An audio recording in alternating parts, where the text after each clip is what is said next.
5 now. We've got the mojito, the pina colada, and the cola. Yeah. So, which is my new favorite.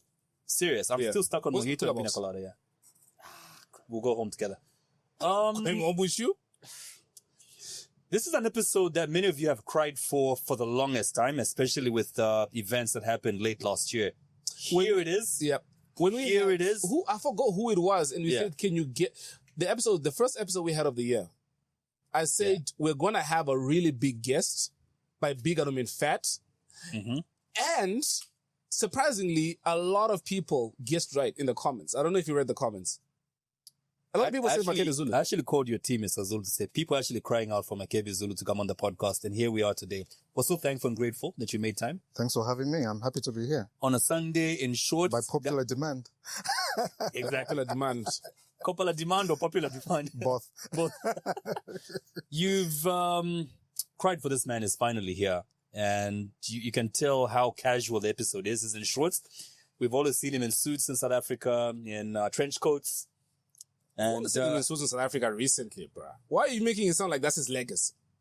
That's when he became, I think, more prominent in this country. To you? No. I've been following this man for a while. All right, cool.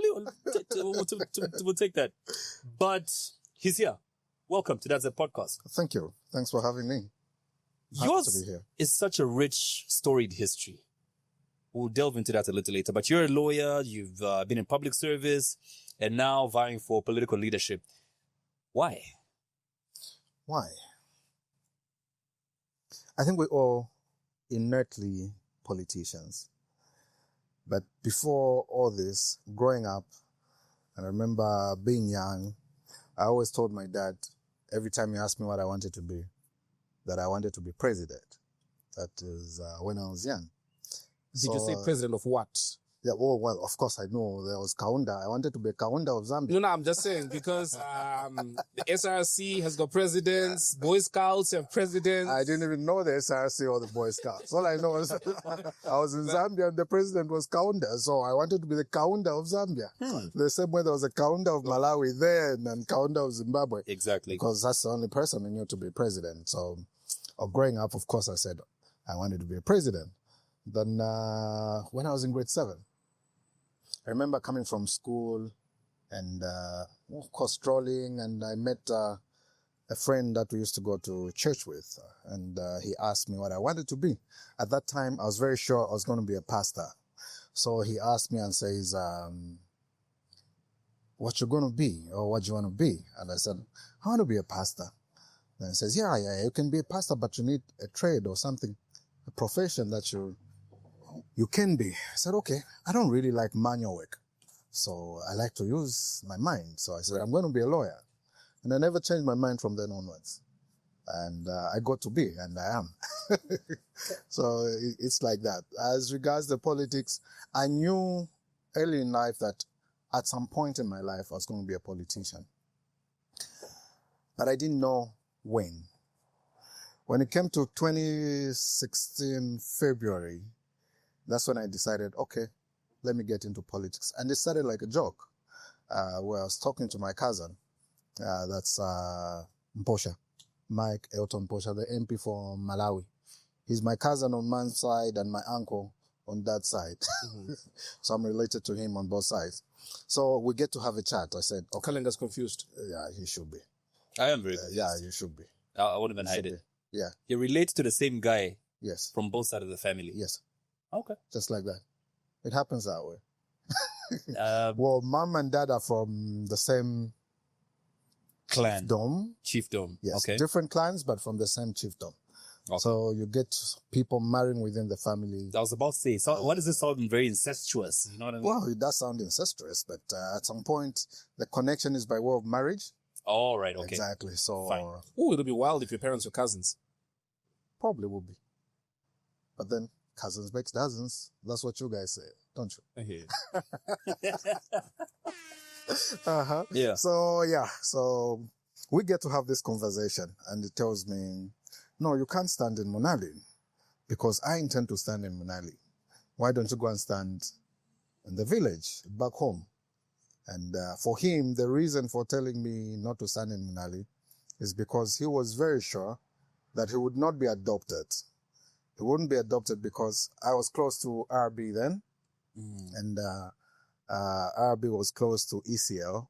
So he thought there would be that influence from Rupiah Banda to have me adopted on the PF ticket.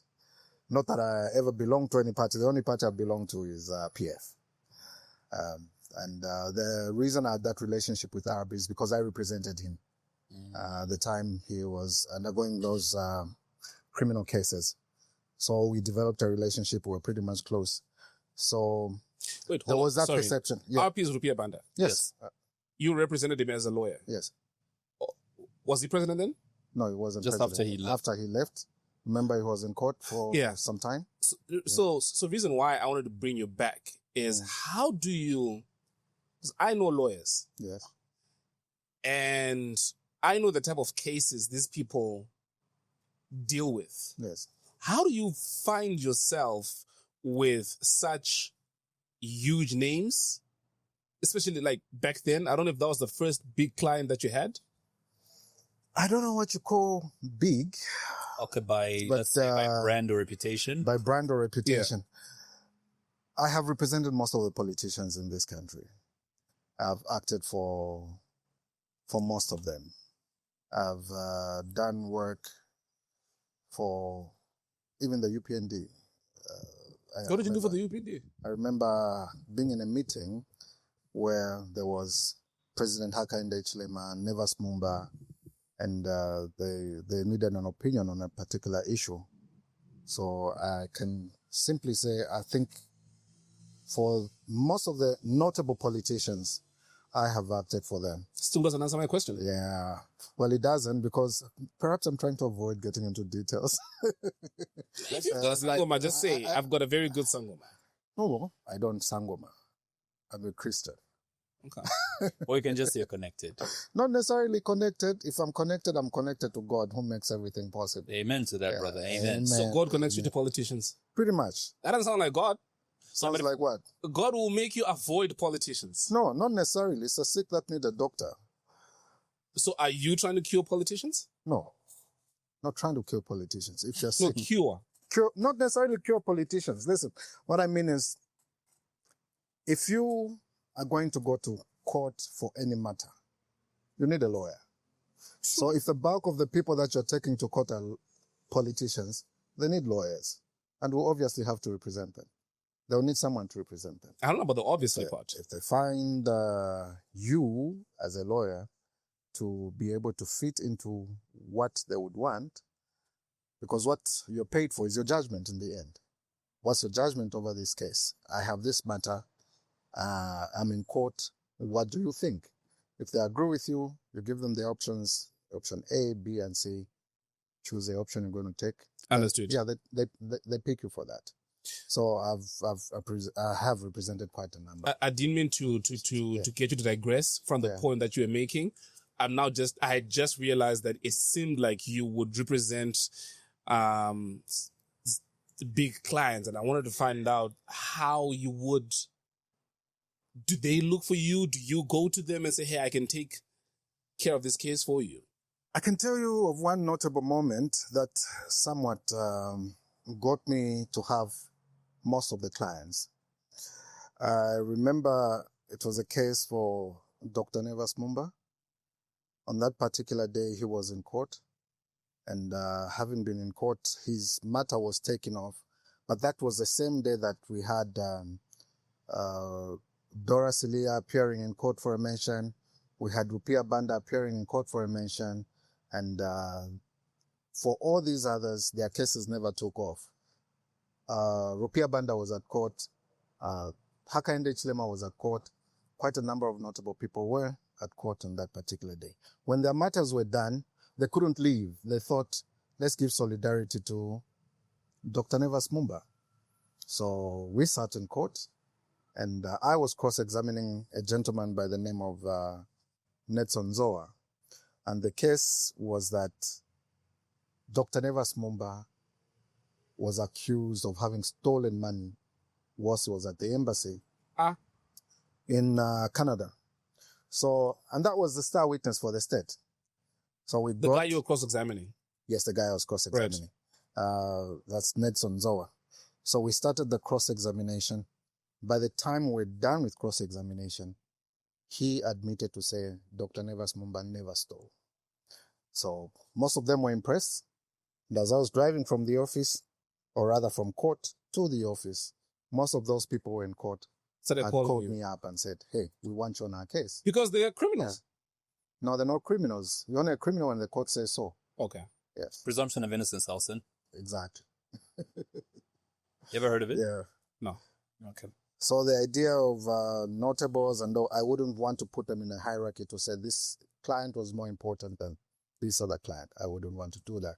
Because what we look at is the case that they have. And the judgment is based on the case. Have you read the Animal Rarely about the person that's involved. Have you read the Animal Farm? I've read that book. Okay. Yeah. So I'm pretty sure you know the quote that I'm trying to... That other animals are more equal than others? Yeah. Is that but more to Elson's point about, the kind of people that you represent. There's a lot of popular people. And we've already spoken about Rupia Banda, Edgar Lungu.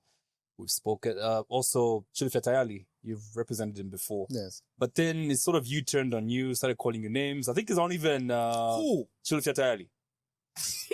Did he really? Yeah.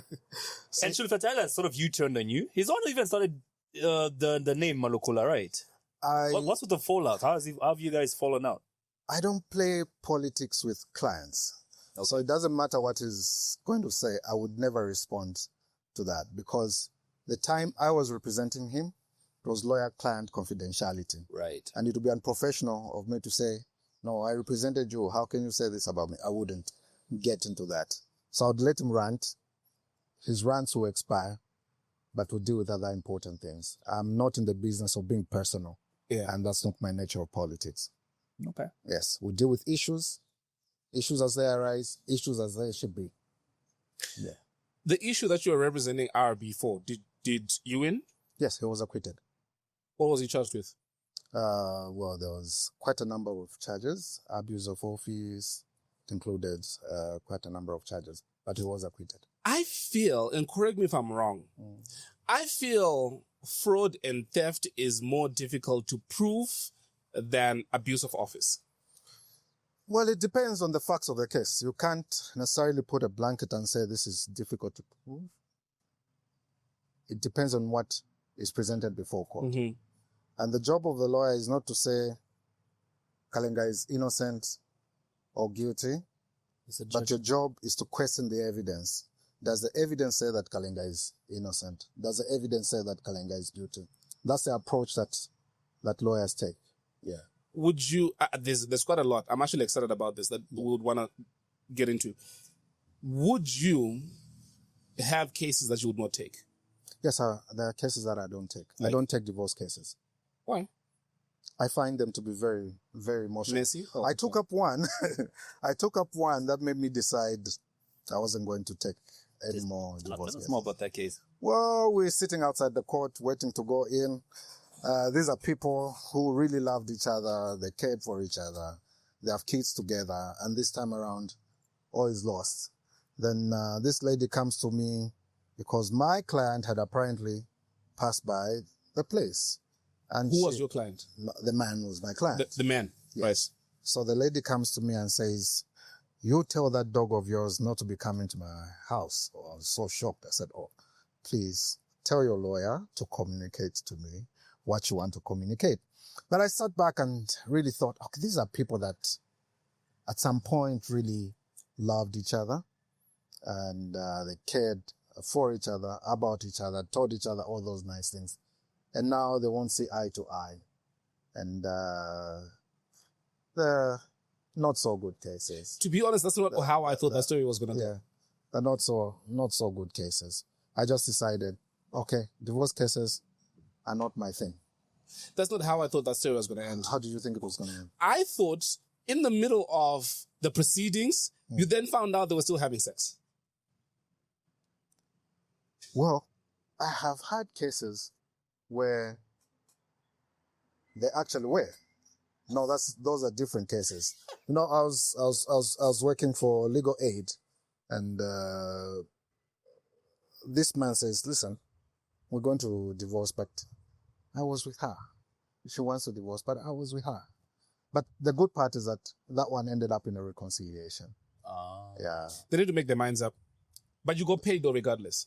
I was working for legal aid, so I didn't. Okay. All right. Wait, Okay. So divorce, is there any other that you wouldn't take? I wouldn't take divorce cases. Only. Child pedophilia? Well, pedophilia is just what it is.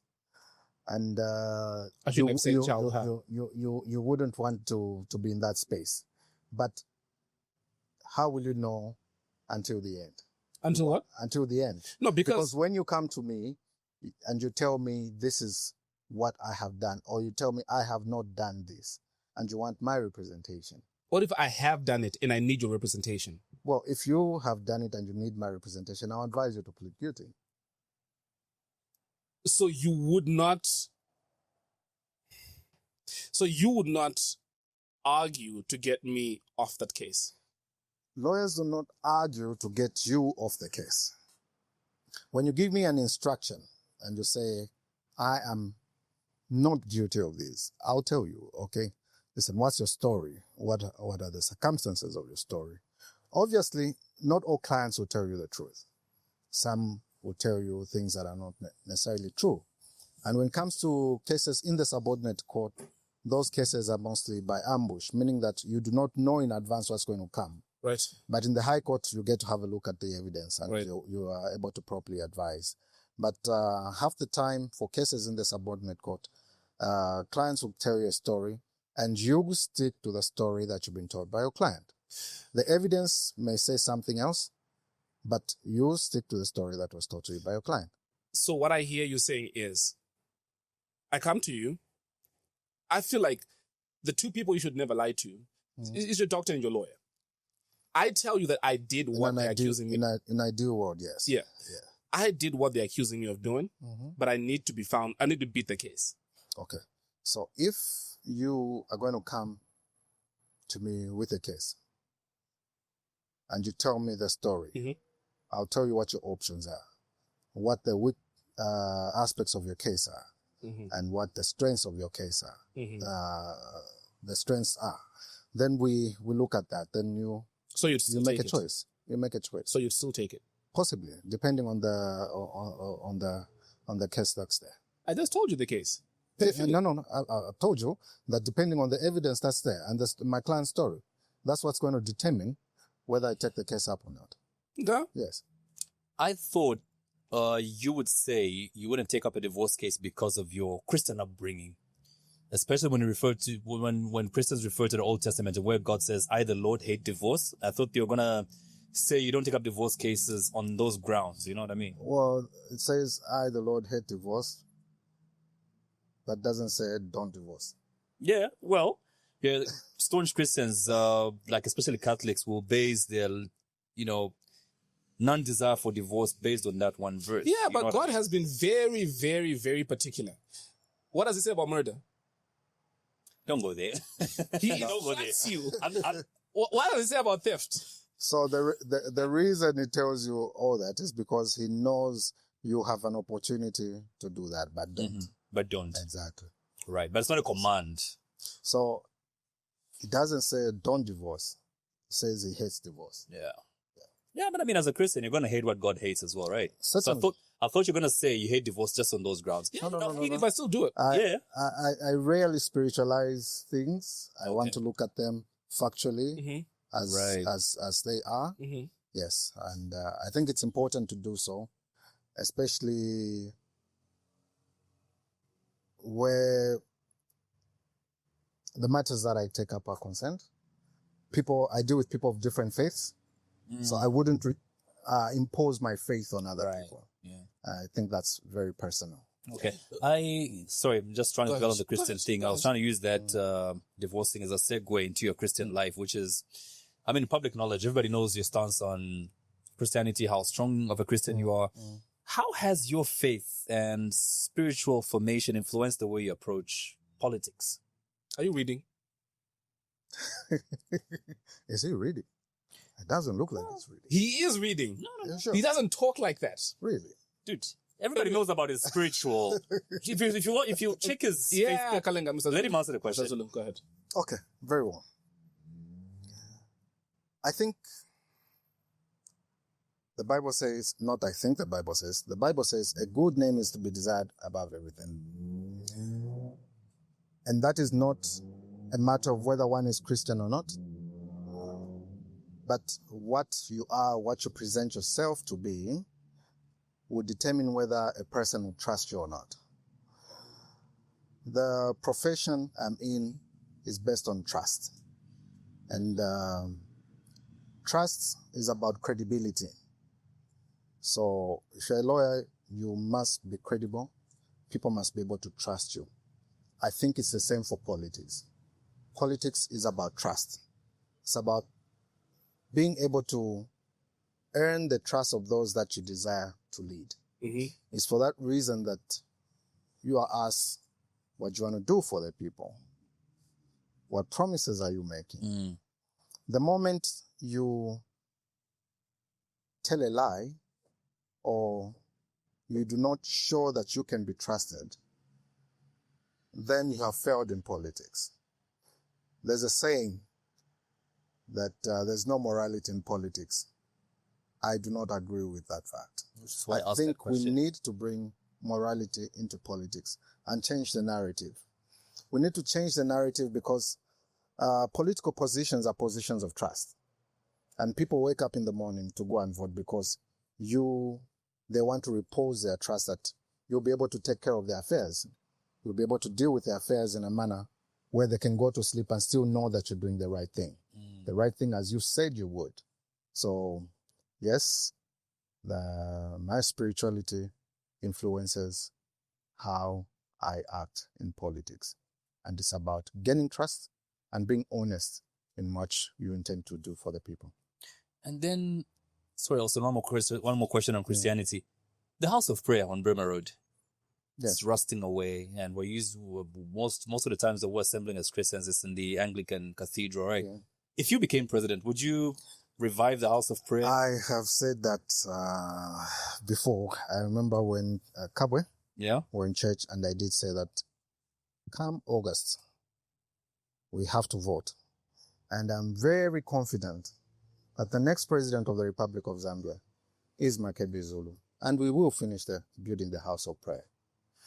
We will finish building the House of Prayer because it's a symbol of who we are. It defines the kind of people that we are as a people. It's a monument as to our belief in God. And to abandon it is to suggest that perhaps that's not as important. Our spirituality is not as important. But we need to put that up as a monument of our confidence in God, our reliance in God, even in our governance. Yeah. What is the House of Prayer?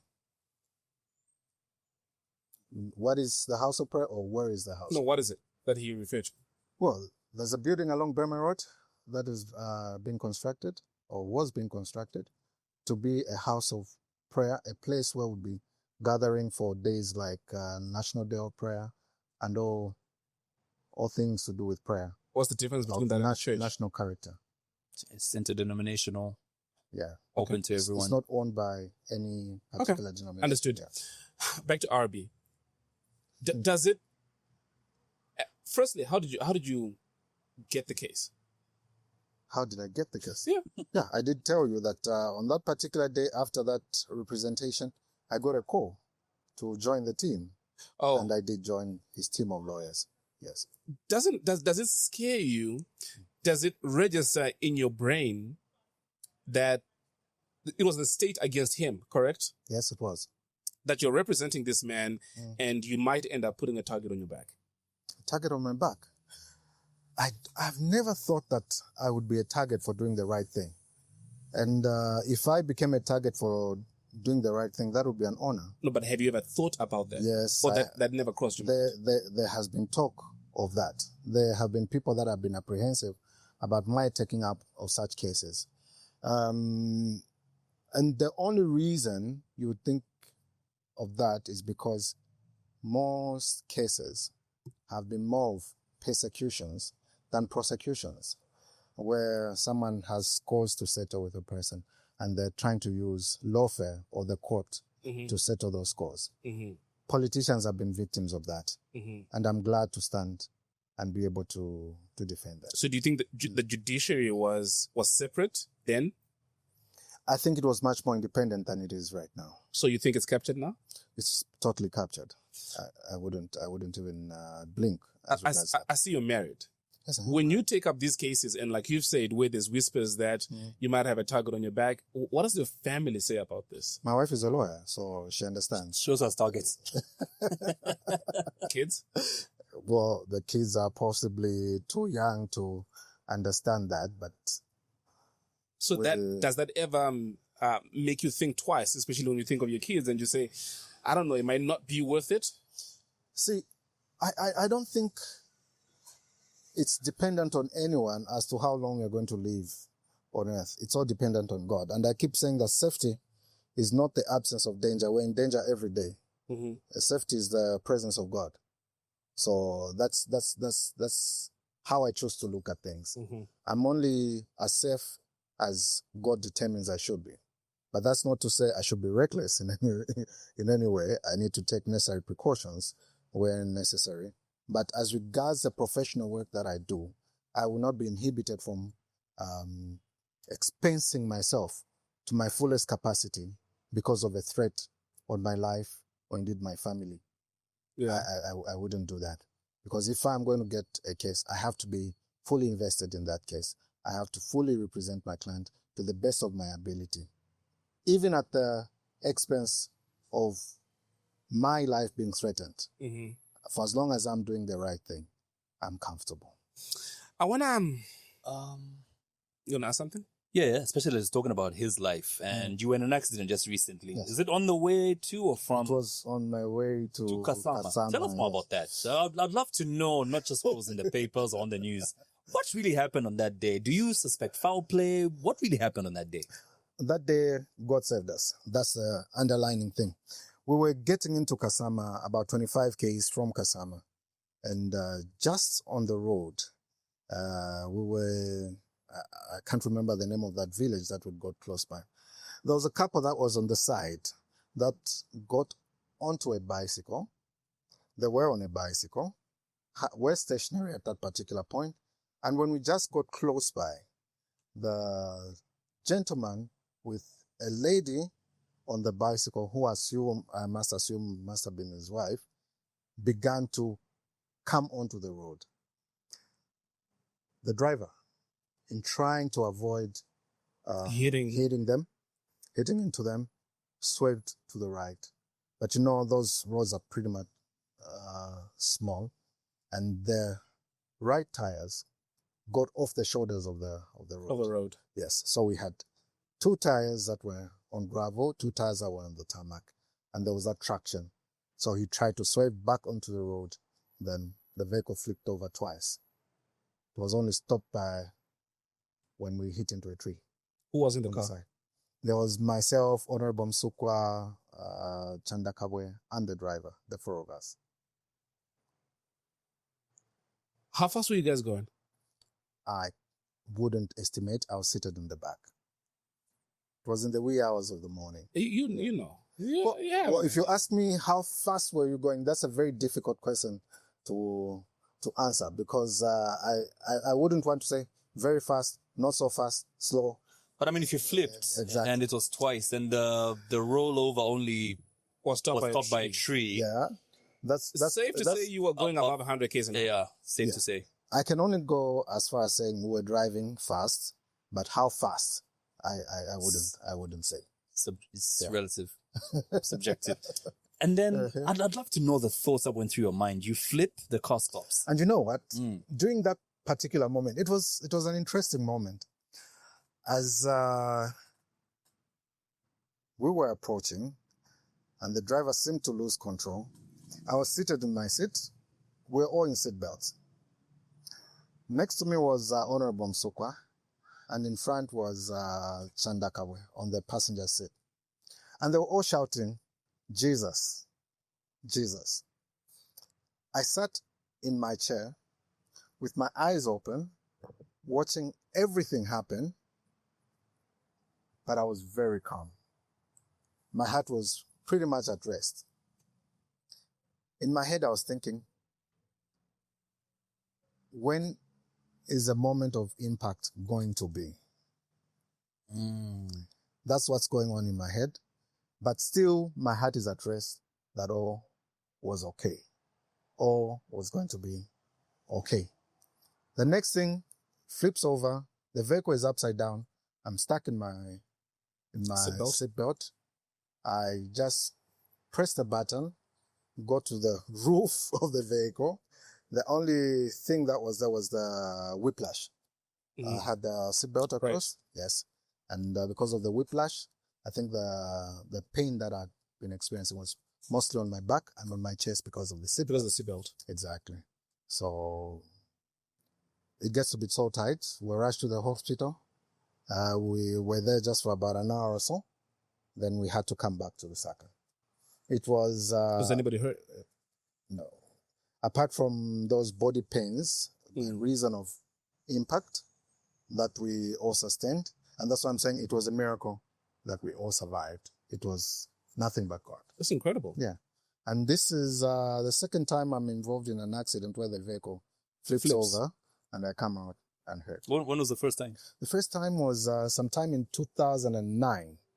I was heading to Choma, and Livingston rather. Then a little past Choma, we had a similar accident where the vehicle flipped over. Yeah. Yeah. That's your office, sir? Well, maybe they heard the story. Oh, wow. And they're actually dancing. They're actually dancing. And they came, supporters. They came to dance right here. Does this happen every day? No, I'm sure that... No. I don't know them. They know something. Was this just planned? They're just happy. Did you plan it? Did you plant them there? Oh, wow. So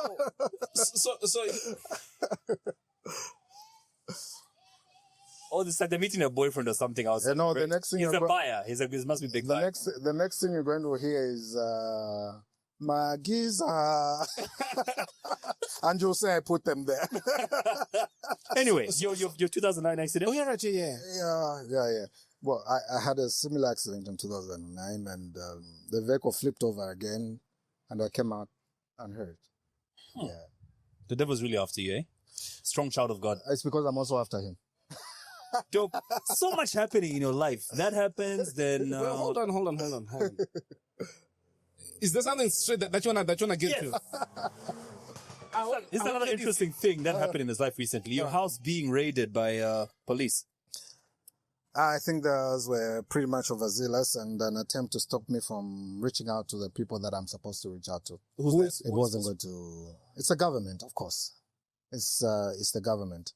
And it's quite unfortunate that we have to get to this space where there has to be restriction of a person's freedom of movement, freedom of assembly, freedom of association.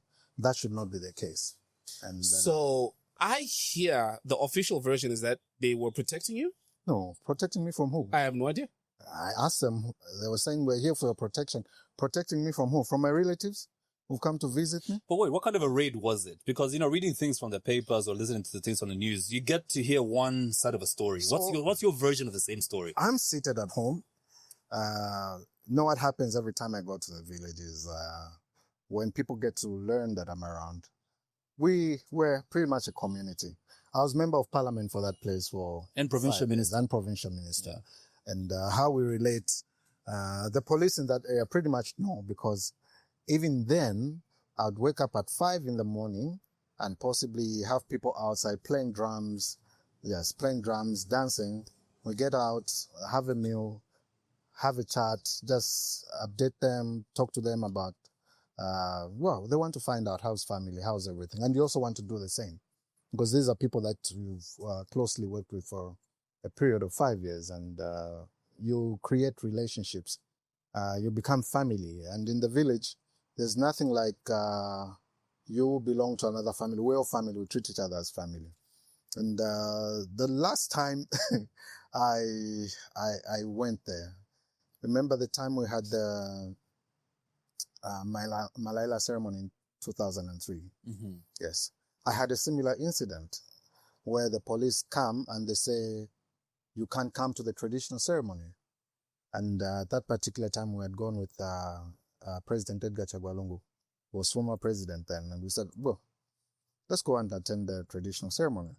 We're sitting, and the police show up and say, you can't come for the traditional ceremony. I asked the officer, why can't we come? Well, because they have said you can't come. Who's they? Who's they? The people, the high command. I said, no, the ceremony is not about the high command. And The who's the high ceremony command? is for the chief. Was the chief the high command? No, it was the police themselves. So he says the high command. I said, well, the ceremony is not for the high command. If you tell me that the chief says we shouldn't go for the ceremony, we will not go for the ceremony. But if you say it's the police themselves that are saying we shouldn't go, we will go. So you go and tell them, we'll be there. And your job is to offer security if there's any danger and not to stop us.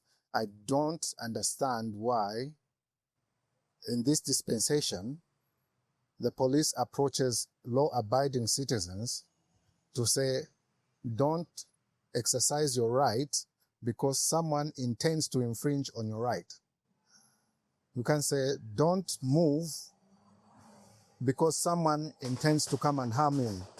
If you have that information and you know there's someone, that so-called someone who wants to harm me, why don't you go and arrest that person? Those are the ones that are committing an offense. So that's what they ought to be doing. But things have changed.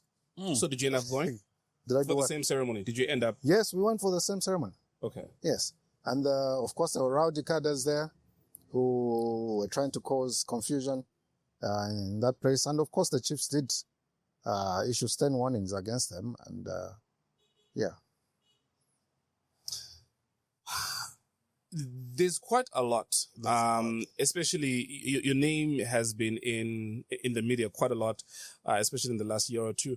However, I would like to bring a side to you that a lot of people might not know of who exactly Makebi Zulu is, right? So your upbringing, your family. Ah, great. Your defining moments. My defining moment. So let's start from your earliest memory. My earliest memory, I tend to remember a lot of things.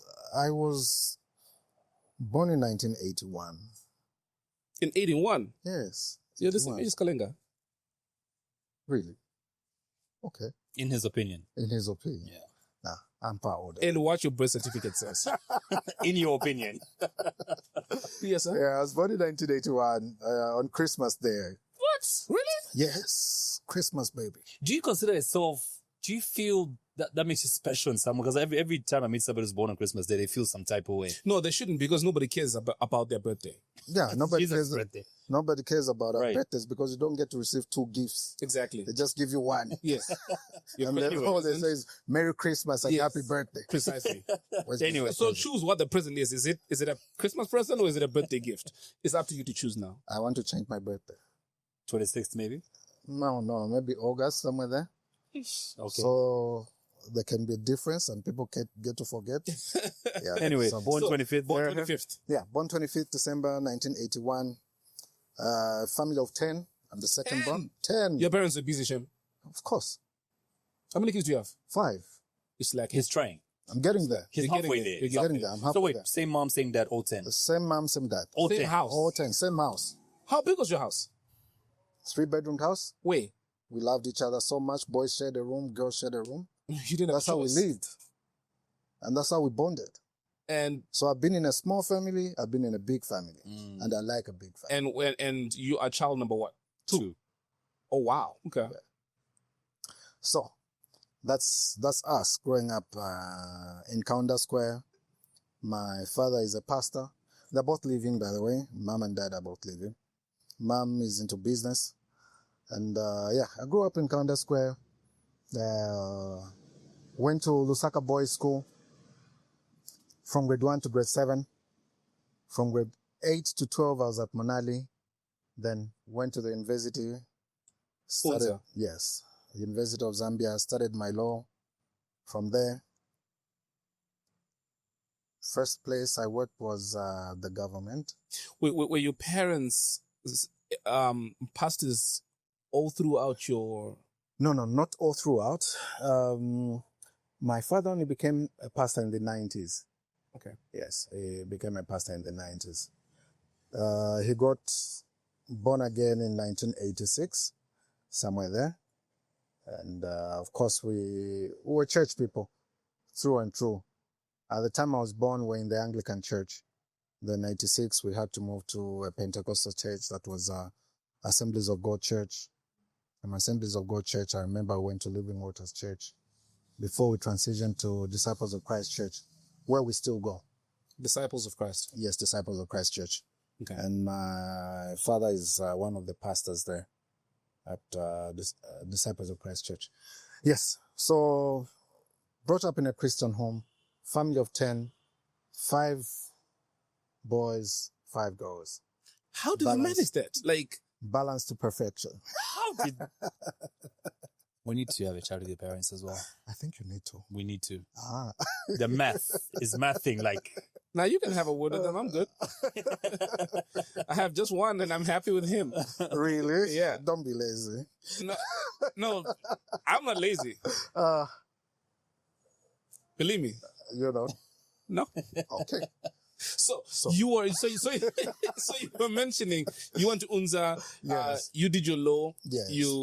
You finished law. I think that's where you yes, and I worked for the government. I was in the Ministry of Justice. At that time, under the Ministry of Justice... How did you get a job at such an incredible position like that?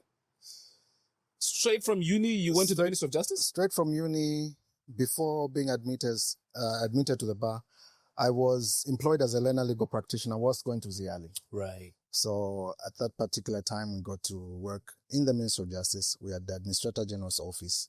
So I got to work at the Administrator General's office. I got to work in the DPP's office. That's the Director of Public Prosecution. I got to work at Legal Aid. I got to work in the Attorney General's chambers. So we would be rotating and learning before getting admitted. And after I got admitted, at that particular time, Legal Aid was hived from the Ministry of Justice and became a board. So we had to be retired in national interest and employed under Legal Aid. Yes, so I got retired pretty much early in life. I'm a retiree.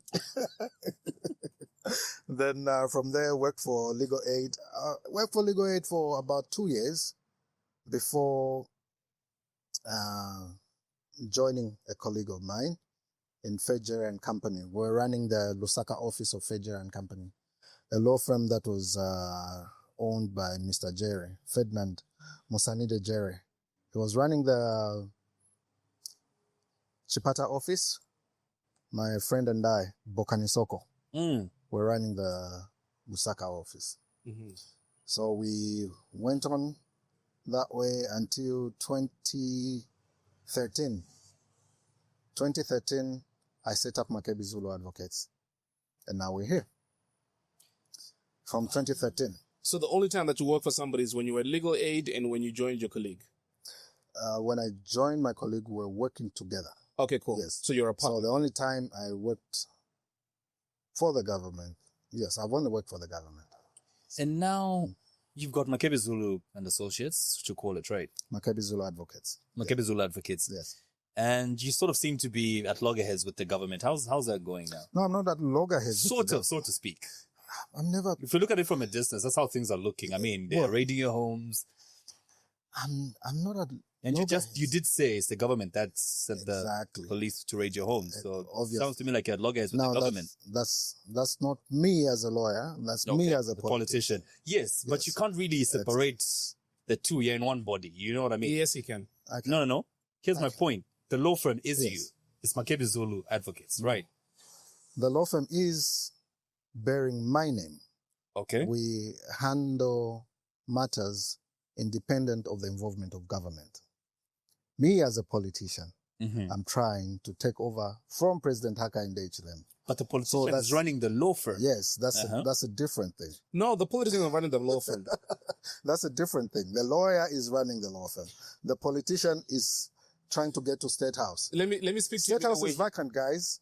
What? You need to get there. What's vacant? State House. Right now? It says a community house. Someone needs to move in there. Yeah. Move the cobwebs, clean it up and move in there. No, I get his point now. Now you get his I point. get his point. Okay. Yeah. Because when you're at Ruby's speaking on the microphone, was it the DJ speaking on the microphone? Was the MC, no? Yes. I know I've understood his point. Took you a while. You're talking about State House being vacant. Come August, why should any normal Zambian human being vote for Makebi Zulu? Okay. I think Makebi Zulu is a breath of fresh air. Okay. Breath of fresh air in that you are going to be dealing with a politician that believes in separation of powers, institutional independence, a politician that believes in saying what they mean and meaning what they say, unlike what we've been subjected to over the years. There was a promise of an economy that would respond to the needs at household level. But what we have are statistics that do not really boil down to the needs of the people. We have a system that has abandoned the very core of our economy, which is agriculture, where people were satisfied with getting 6 bags of fertilizers, getting seed to plant, and this time around, they voted for UPND at the promise of having more fertilizers, at the promise of having more seed, but it has to degenerate into where they have to share the fertilizers less than what they used to have.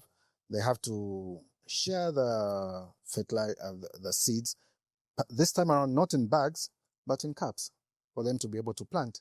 And if they do express themselves, like that a few women that were arrested in Katete because they voiced out that they were part of a cooperative. They were 23 and they did not receive the number of packs that they ought to have received, and they were sharing seed and fertilizers. They were arrested for expressing that. Really? Yes, they were. Otherwise, I wouldn't say it. So what was the charge? One wonders. The person who took the video was arrested for taking a video without the consent of those women who were there. I wonder how they managed to prove that that's what actually happened. And the women, I just don't understand why you would unleash the police on women who are complaining that they've received less fertilizers and seed than they ought to have received. Pretty much taking advantage of people's ignorance. So you mentioned agriculture. Yes. You mentioned the separation of power. I mentioned the separation of power because this time around, you have a judiciary that's compromised. You can't have President Hakainde Hichilema state how the judiciary should be run, then the judiciary jumps and creates courts targeting particular kind of people. Creates a system where there is fear in the judges because the president decides to fire judges over a matter that was already resolved. That doesn't make sense. You can't have this circus of a National Assembly where Bill 7 passes and it's the speaker who's dancing on the floor of the House that a bill and the speaker's supposed to be a neutral. Ordinarily, that's what we expect. Okay. But that in itself shows that we have a cadre for a speaker. And that ought not to be the case. We need to bring back the honor and dignity of the National Assembly, not what we have. What is the downside of Bill 7? Well, if we are going to amend the Constitution, it is not for the government to determine what goes into the Constitution. It is a people's document. If you read the preamble of our Constitution, it says, we, the people, give unto ourselves this Constitution, meaning that it has to start with the needs of the people, wide consultation. That was never there. That was never done. there was a judgment of the court that said you can't proceed in this manner. You need to, this process is illegal. This process is unconstitutional. And yet they went ahead. So if this constitution or these amendments are born from a cradle of unconstitutionality, there is no way it can become legitimate later on. I understand, but are there things in the bill, particularly that you could point to that you'd feel are bad for the country? Okay. You have given so much power to the president to be able to, even before anything, have more than 30 members of parliament that he decides to choose. So he has their own belt majority. What was it before? He was only getting up to nine. Eight nominated member of parliament. So now he has 11 men to nominate. Then there are about 40 seats that have been created. So if there are 40 seats that have been created, and we have a system that is a 50+1 system, meaning that you get to appoint the members of parliament based on the presidential vote, which is what they put in. And we know that the president ought to get at least 50+1, meaning that 50% of that voting, the president will have to appoint, or at least the party that the president gets to appoint. Meaning you have 11 plus 20. Already you're at 31. But don't you think when you become president, these are things that you would also love put in place? No. Or wouldn't you enjoy the benefits of that bill should you win August election? See, the presidency is not about the person who is there. Mm-hmm. I think we need a constitution where even if you put a madman in that position, the system itself will be able to control the behavior of that person. We need a system that controls itself and not dependent on good people that are there. There have been other presidents, and we have depended on the good nature or the goodwill of the person who's there to think that these guys will exercise that power diligently and in the best interest of the people. President Hakainde Hichilema has not done so. His statement in Choma, when he said he dribbled people when it came to the passing of Bill 7, now Act number 13 of 2005, to say you dribbled people is in itself wrong, because you are not supposed to dribble people when it comes to constitutional amendment. You are supposed to fulfill the will of the people. Now the president has admitted that we're all dribbled. What is there is his constitution, not the people of Zambia's constitution. What we need is constitutional reforms. And within the first 2 years, we need to reform our constitution to strengthen institutions of governance. We need to have a system where there's more reporting to the National Assembly than to the president, clip the power of the president, and ensure that we answer to the people through the National Assembly. The Office of the Public Protector needs to be actualized so that people have an alternative of where they're going to vent.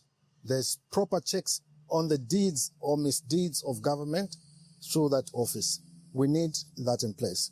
We need a professional civil service where you don't cadreize it to the extent that it has been caderized, that every person that is there must be deemed to belong to a political party. Appointment of the IG. Why should it be the discretion of one person? The Inspector General of Police. Okay. Yes. Why should it be the discretion of one person? That's why you see the police misbehaving, because the instructions are coming from a cadre who wants to serve his job and please the person that appointed him. We don't need that. So how We're do you supposed suppose, to be, yes. So how do you suppose the IG should be appointed? The IG, the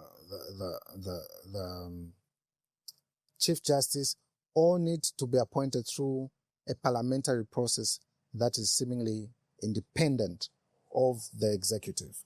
So we need a thorough public scrutiny of the persons that were appointed to those offices, so that they know that their allegiance are not to the individual who appoints them, but to the people. You need such kind of a system. And you need a system that is foolproof to individuals that may be power hungry. So if the parliament is swayed to one party, if one party has got majority of parliament, won't that still come back to the same result? Not necessarily come back to the same result, but there will be a sense of accountability to the people and not to an individual. That is what is going to be there. Because the idea here is to have a representation, a cross-representation that is going to deal with how a person is appointed to an office. And not an individual choosing, hey, Kalenga, you're going to be IG, Parliament ratify. You don't do that. The allegiance will be to the person that appoints, and the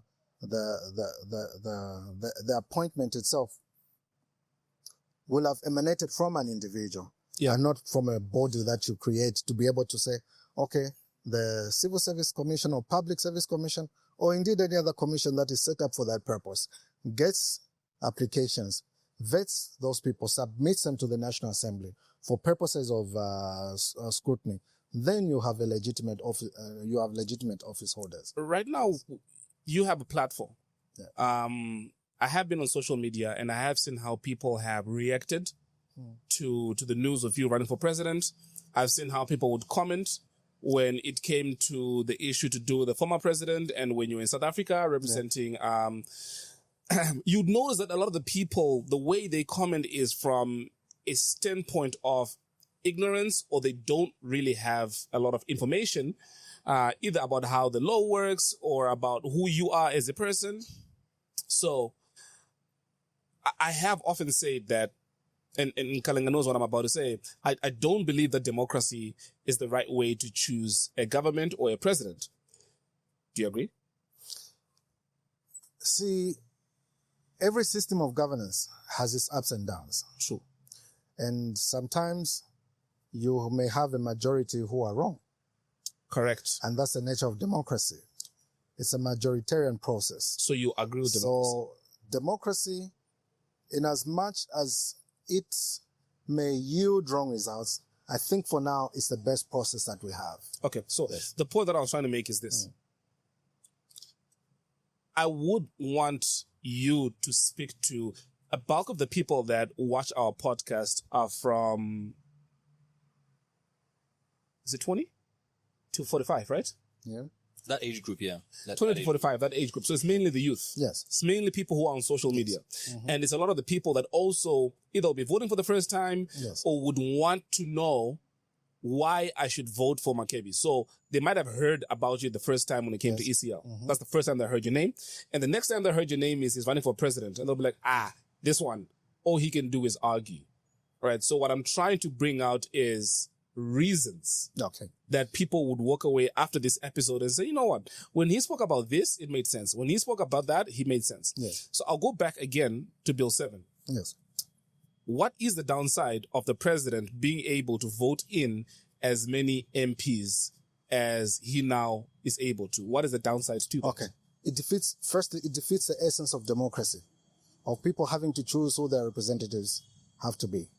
Secondly, it gives him control over the National Assembly, when what you want is debate in the National Assembly with different views.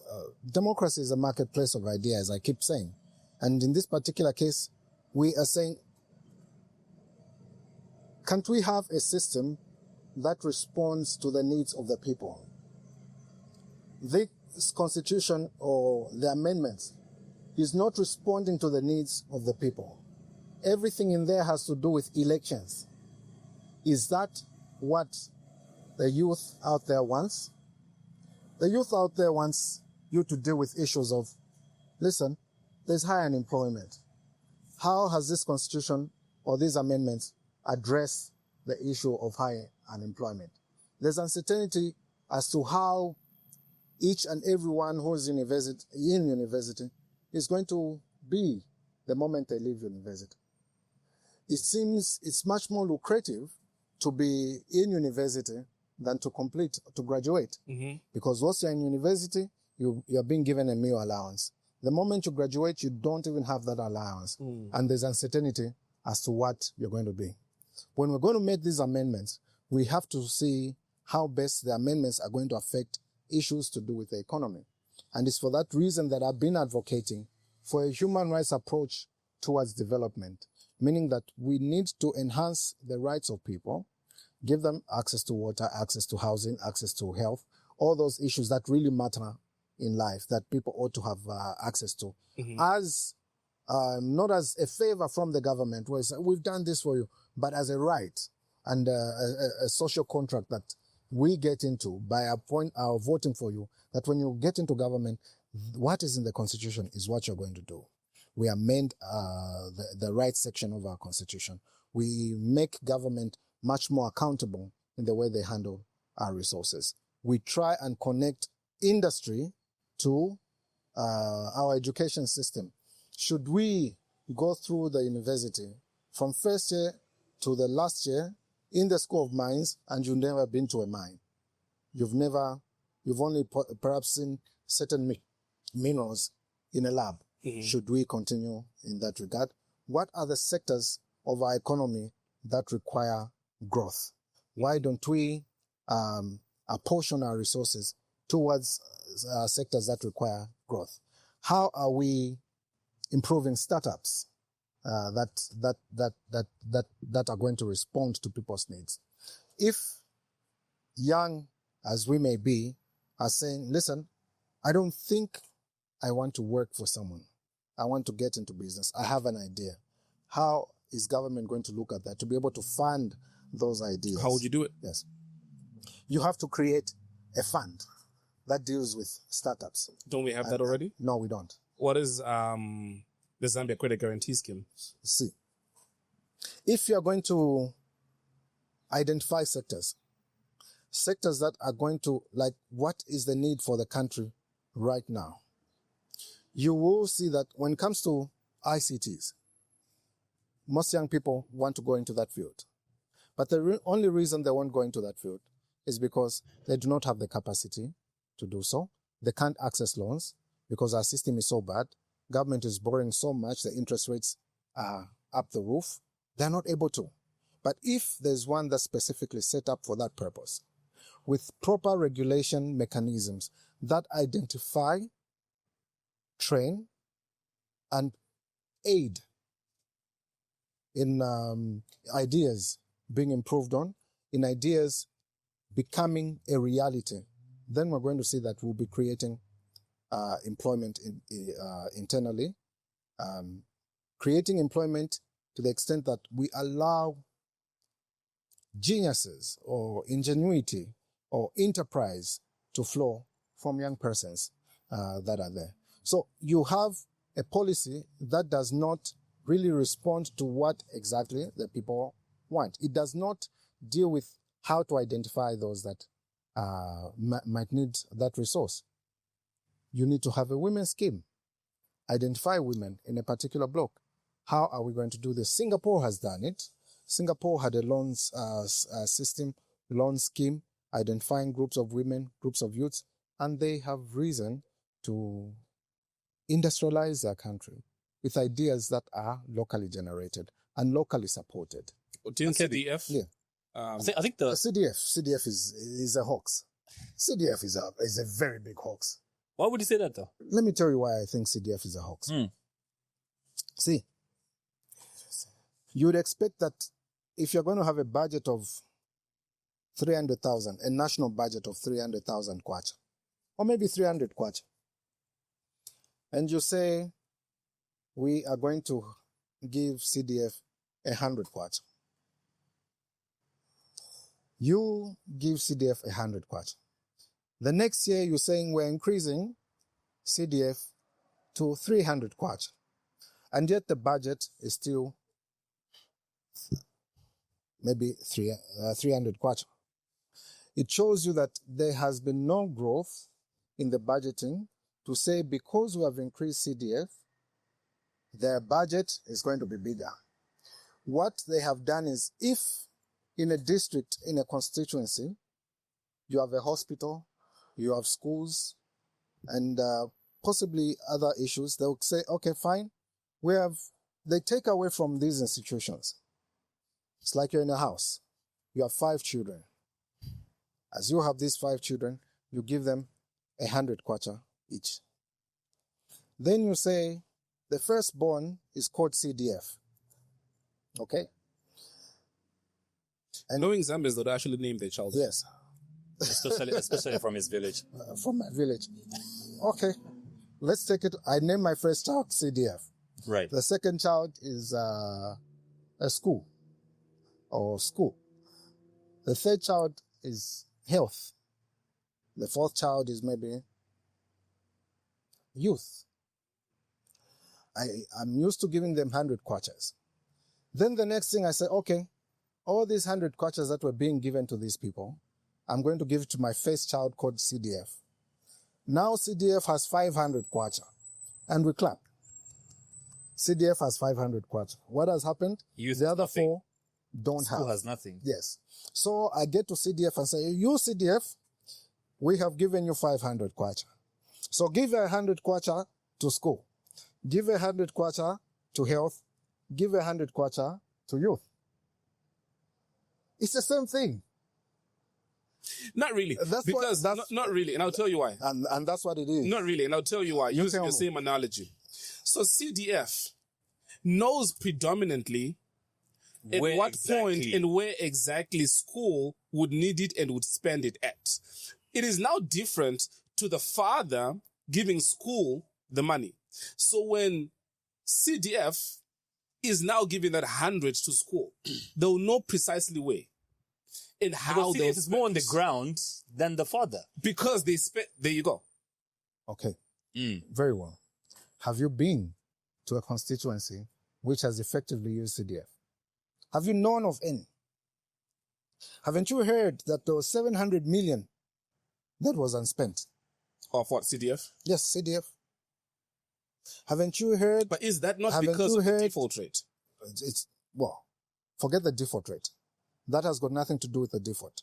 The default, that's about 443 million kwacha, which was given out in loans. No, I'm saying the reason why it was unspent, was it not because people were not paying back? No. It was not because people were not paying back. Paying back what? To who? So, CDF, whereas you stop giving grants to schools directly, and you say your grants will come through this process. Yeah. And then you still don't fund them anyways. Or at least when you do, there's a shortfall. How does that work out?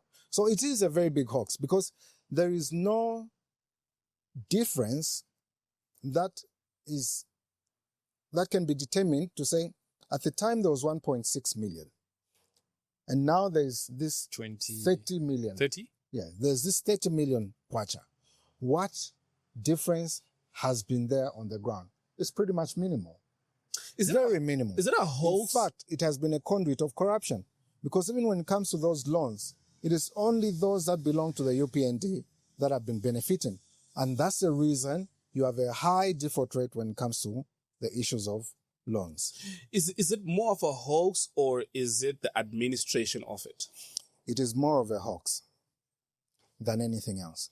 Because even the administration of it is determined by the person who says, there is the money.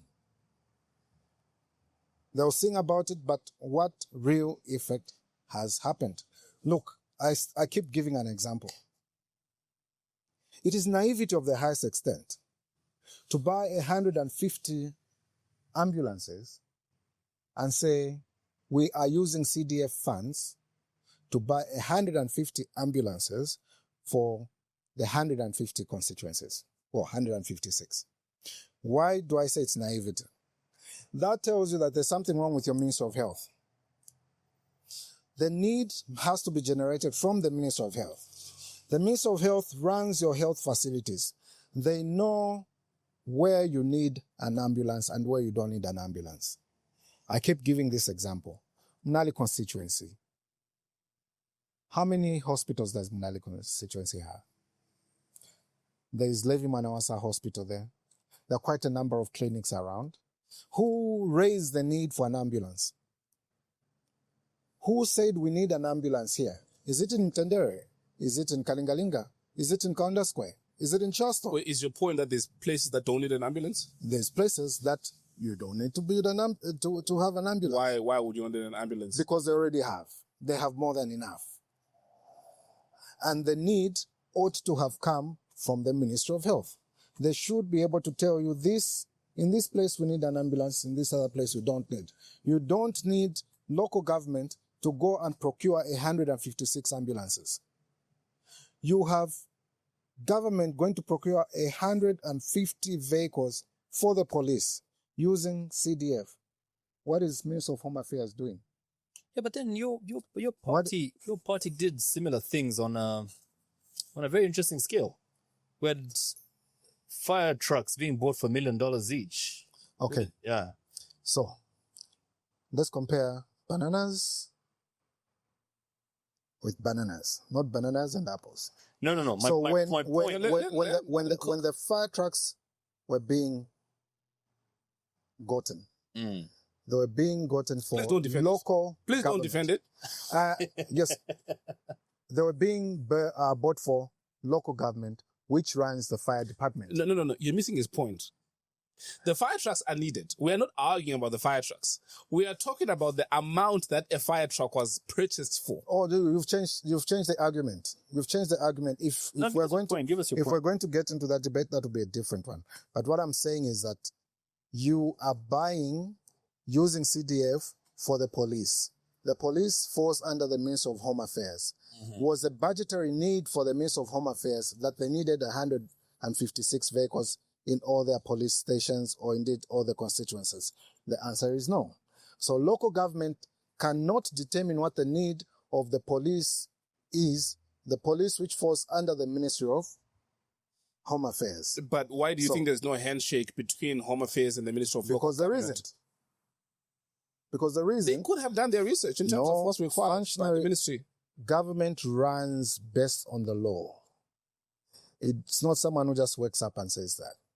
If 150 motor vehicles or 156 motor vehicles are needed, the police should be able to plan for it and say, this is what we need. And it must be responded to within that budget line. You don't go the populist way of saying local government, the administrators of CDF are going to buy police vehicles for all the constituencies. There must be a need that is raised. Lusaka Central constituencies. There's a police in Bauleni. There's Woodlands Police. There's Central Police. So which police station are you buying that one vehicle for? That need, is it there as compared to the need in possibly Malambo constituency? There are places where the need is real, and it's for that reason that we're saying, don't decide what people should want. Hear from the people what they want, and they will tell you what we want is this. CDF is meant to respond to the local needs of the persons that are in that constituency through the CDF committee that sits down and decides how the monies are to be allocated. You don't allocate it from the top, otherwise it ceases to be what it is. Understood. And it becomes a decision of central government as to what your needs are. Whereas the debate should be, the money should be, how it's expended should be decided within a constituency, local government or central government. Mr. Zulu, we've ended up here in this conversation because the question was, why should people vote for Makebi Zulu in August? Yes. And the answers we've given so far are very targeted at, let me call them white-collar people, the degree holders. No. But we're looking... Which you don't have. I think you forgot the question you asked me. No. I know. We've gone through a lot of... And how we got... No, we've gone through a lot of Exactly. issues coming to where we are. But what I'm saying, the underlying issue was, why should people vote for you? Exactly. Right? And most of what we've spoken about, I think, is targeted at the educated. Okay. But let's talk about the people on the streets, the common man, who's the majority voter. Let me remind you as to what we talked about. Firstly, I talked about system changes. No. I understand. I understand where we've come from. I need to bring you back so that you don't misunderstand me to say I'm only addressing the white collar jobs. If we are going to deal with systemic issues such as administration of government, that affects the person on the street. No. Okay. My point is, I understand that and where you've brought us exactly to where we are right now. I'd also like you to speak to the common man on the street. Why should that person vote for you? The person in the streets, the person in the compound. That's what I was talking about there. Yeah, no, he was explaining where it's coming from. I understand that. He was trying to clarify it to me, but I understand that. Let me break it down further. Mm-hmm. If we're going to strengthen the systems of governance to a place where the growth of our economy is not only in statistics, to say the GDP has grown by 5%, 10%, without it having a real effect on the person that is at home, at household level, then we have failed. Let me give you an example. We have our mining sector. And in the mining sector, we have said we are giving incentives to these investors that come in here. And the mineral royalty taxes, we're saying these are deductible, meaning they don't exist at all. Because you have a system where mines do not pay what is due to the people and no one is benefiting from that. Now, if you make mineral royalty tax deductible, it means it's not going down to the people. People are not feeling its effect. If mineral royalty tax is not deductible, it starts belonging to the people. Meaning that the government will not struggle to pay that person who's sleeping on a queue to get money from FRA. That person doesn't need to be on the copper belt. That person is in Vubwi, waiting to be paid their money. They will receive their money. So poor administration of the mining sector,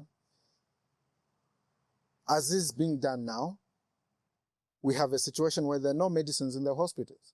Because the monies that were being or are supposed to be used to buy those medicines have been made deductible. They are recorded as a loss by the mining companies. And losses are ordinarily recoverable, meaning that there will be nothing that you're going to use to develop the country. There'll be no medicines in hospitals. Fertilizers, you will not give the people the right amount of fertilizers that they need. You will fail to pay people after they deliver their maize to FRA. You will fail to pay them because your tax regime is not one that favors the citizens, it favors foreigners. The president proudly announced to say we're going to be producing about 3 million metric tons of copper. Now, this 3 million metric tons of copper, he has not told us what is going to be the benefit to Zambia of this, because the taxes are not there. The money never comes into the country. The money is already out there. So when you export these 3 million metric tons of copper, people will be told we have increased our GDP. The cost of goods and services has increased. We're now exporting more out there. But the real effect is that the mineral royalty tax is deductible and you have gained zero. Work done, zero. There's no benefit to the people out there. So you can't have, as we now do, a budget where 90% of the budget is for personal emoluments. Only about 10% or less is used towards maybe debt servicing and development. What development are you going to get from 10% of your budget? Maybe my question should be how, like the way you're answering the questions, exactly. I really appreciate how you're coming out, right? Exactly. But I think you're more appealing to the educated. How are you planning on making yourself appealing to the common man on the street? Okay. So for the election, because we know how the trend in this country and how people vote. If you have understood what I have said, that goes to the household level. Yeah. In that, your office is on a very interesting road, eh? It's a Sunday on a Tuesday. Right.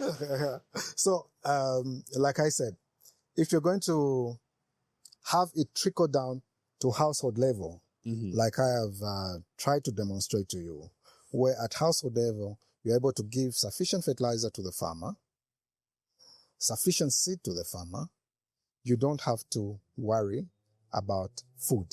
Right. You have food security at household level. So that goes down to household level. If you're going to get the right amount of taxes from the mines, you will not overburden people in markets with taxes. You will not overburden them. If you're going to get the right amount of taxes from the mines, you will not overburden local businesses with high taxes, because you need to cover up for that space. You need to cover up for that space using local taxes. See how ZRA is now hard on houses that are being rented. You need to pay withholding tax on those properties. The need for ZRA to raise resources. You are now taxing your citizens more than you are taxing the so-called investors that are coming in. Right. You need a win-win situation between the investors and the country. You can't be all for the investors. It can't be all for the investors. What structure have you put in place that is going to have a win-win situation? Because this affects the household level. The resources are for every Zambian to benefit from. That's what it is. Look at this issue of artisanal mining. Artisanal mining, yeah. Yes, where you have the army commander saying that, no, we're going to exterminate and fumigate all these people. Why can't we have a system that licenses artisanal miners, simplifies a method of taxing them so that they pay the right amount of taxes and contribute to the country's growth? That's how you spread the tax system. It is possible, even now, to have up to 100,000 artisanal miners on the copper belt, put them where they're supposed to be, put environmental measures in place, safety measures in place, proper supervisory system by the Minister of Mines, allow them to mine, get your taxes, aggregate who the buyer should be. You can say, whatever you're going to mine, government is going to buy.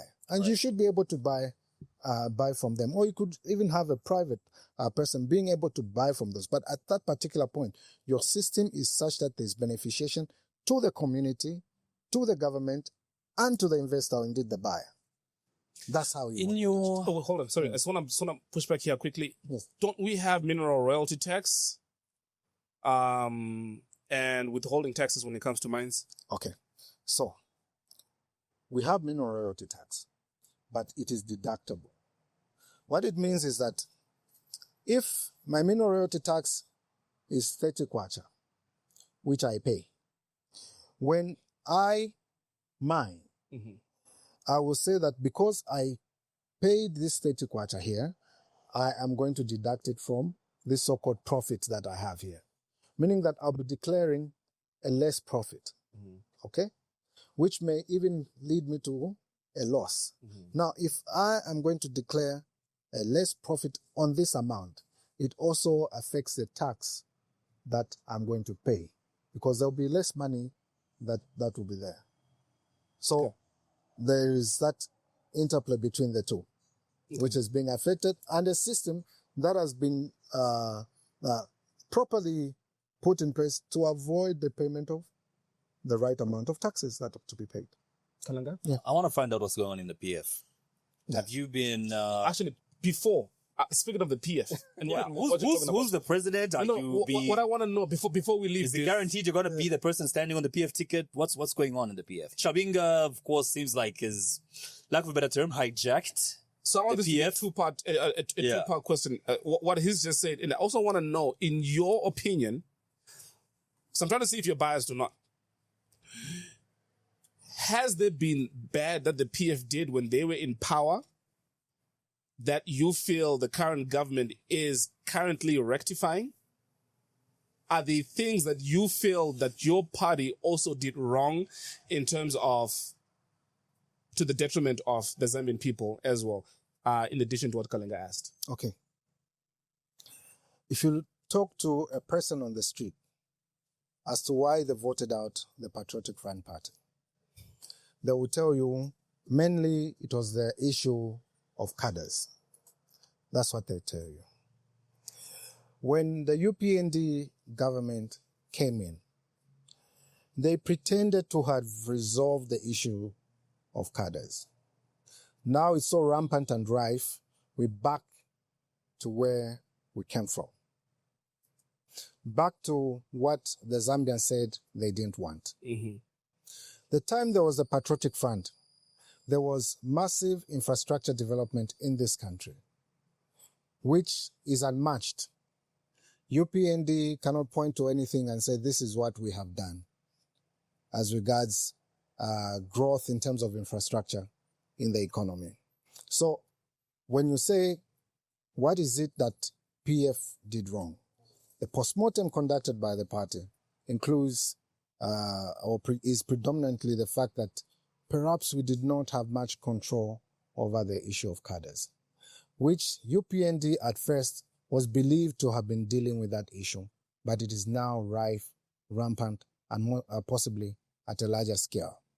Just 2-3 days ago, you saw cadres going to lock an office of the district commissioner in Kalulushi.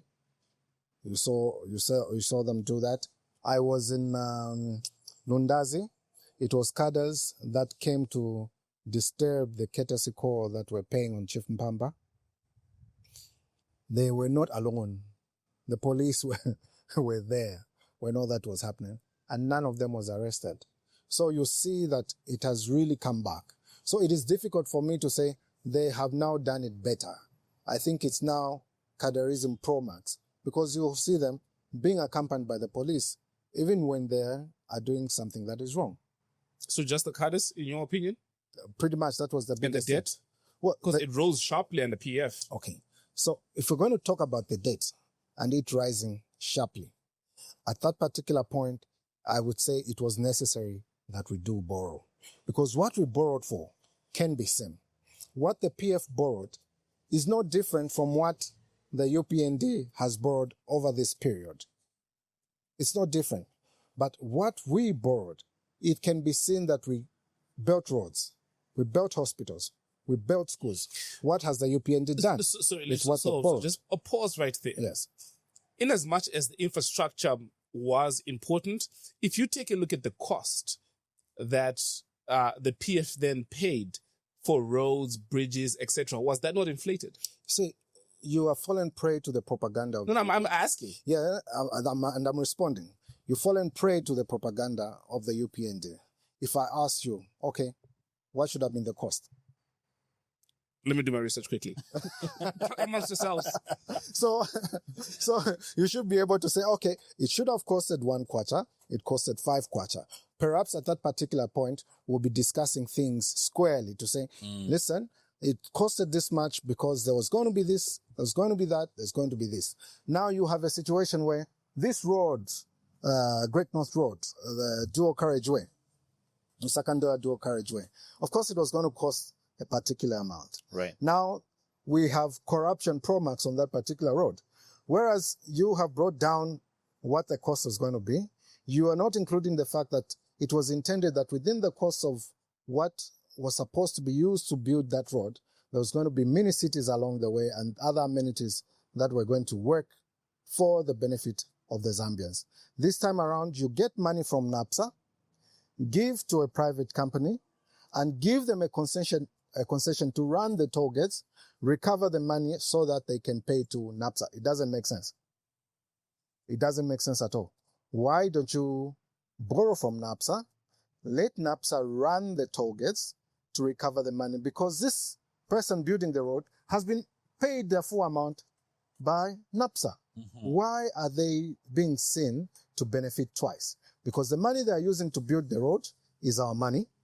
And then we're saying, this money that we've given you to build the road, you have, has to be recovered from the toll gates so you can pay back NAPSA and make your profit. It's not making sense. It's not making sense at all. Let me bring you back to the party, though. Go ahead. No, go ahead. I want to find out what's happening in the party. Yes, let's Who are do you the party. fielding as a presidential candidate? What are your chances looking like? And if you don't make it to be the candidate, will you support the person who the party chooses? The Patriotic Front party is a very democratic party. We have seen the confusion that has been going on as regards who is the president of the party. Yeah. Every Zambian out there knows that the party, the Patriotic Front, is beyond papers. The papers that are there are the ones that are showing that Mao Sampa is president of the party. Do you agree with that? There's a matter that's in court. We're waiting for judgment. Do you agree with that? Let me explain it this way. I want you to come along with me. Yes, please. So, in this matter where Mao Sampa was sued, we went to court and said Mao Sampa held a convention on the 24th of October 2023, where he purports to have been elected as president. In that case, Mao Sampa, in his defense, has said, what I held was not a convention. Mao Sampa is the one who appointed Ngona, the Secretary General. Ngona, in that case, has said, I was merely an invitee to the so-called conference. The person who called for the conference is Mao Sampa. Remember, I've said that Mao Sampa has said, I'm not the one. Well, it wasn't a convention. Mm-hmm. He has admitted. And Ngona is an appointee of Mao Sampa. Mm-hmm. The court is coming up with a judgment. That's the judgment we're waiting for. We don't anticipate that the court will say what Mao Sampa held was a convention, because Mao Sampa has already admitted that what he held was not a convention. Okay. Or how is that important? It is important because it goes to the very core of the matter. Because the only way you can have a new president is if you have a convention. Right, okay. And if it wasn't a convention, then he was never elected as president. So, Chabinga is an appointee of Ngona, who is an appointee of Mao's. So who is the president of the PF? To lay it bare, the illegality that went on ahead cannot stand. The president of the Patriotic Front party, as was registered before Mao Sampa changed, is what it will revert to before we have the next convention. And who was the president then? And the president is Edgar Chagwalungu. And now that he's passed? And now that he's passed, he has to be replaced by way of a convention. So what are your chances then of becoming the president? The chances are very high because we have... What's giving you the confidence? It's giving me the confidence because we've interacted with the parties at all levels. We're still interacting with the delegates, and the vibe so far on the ground are that we will take it. You mean Makebi Zulu? Yes, Makebi Zulu. Right. Yes. Okay. In the unlikely event that we don't take it, unlikely event that we don't. I don't know why politicians keep saying we. Say I. Hey, listen. You see, that's it's a democratic speech. The good part of being able to work in teams.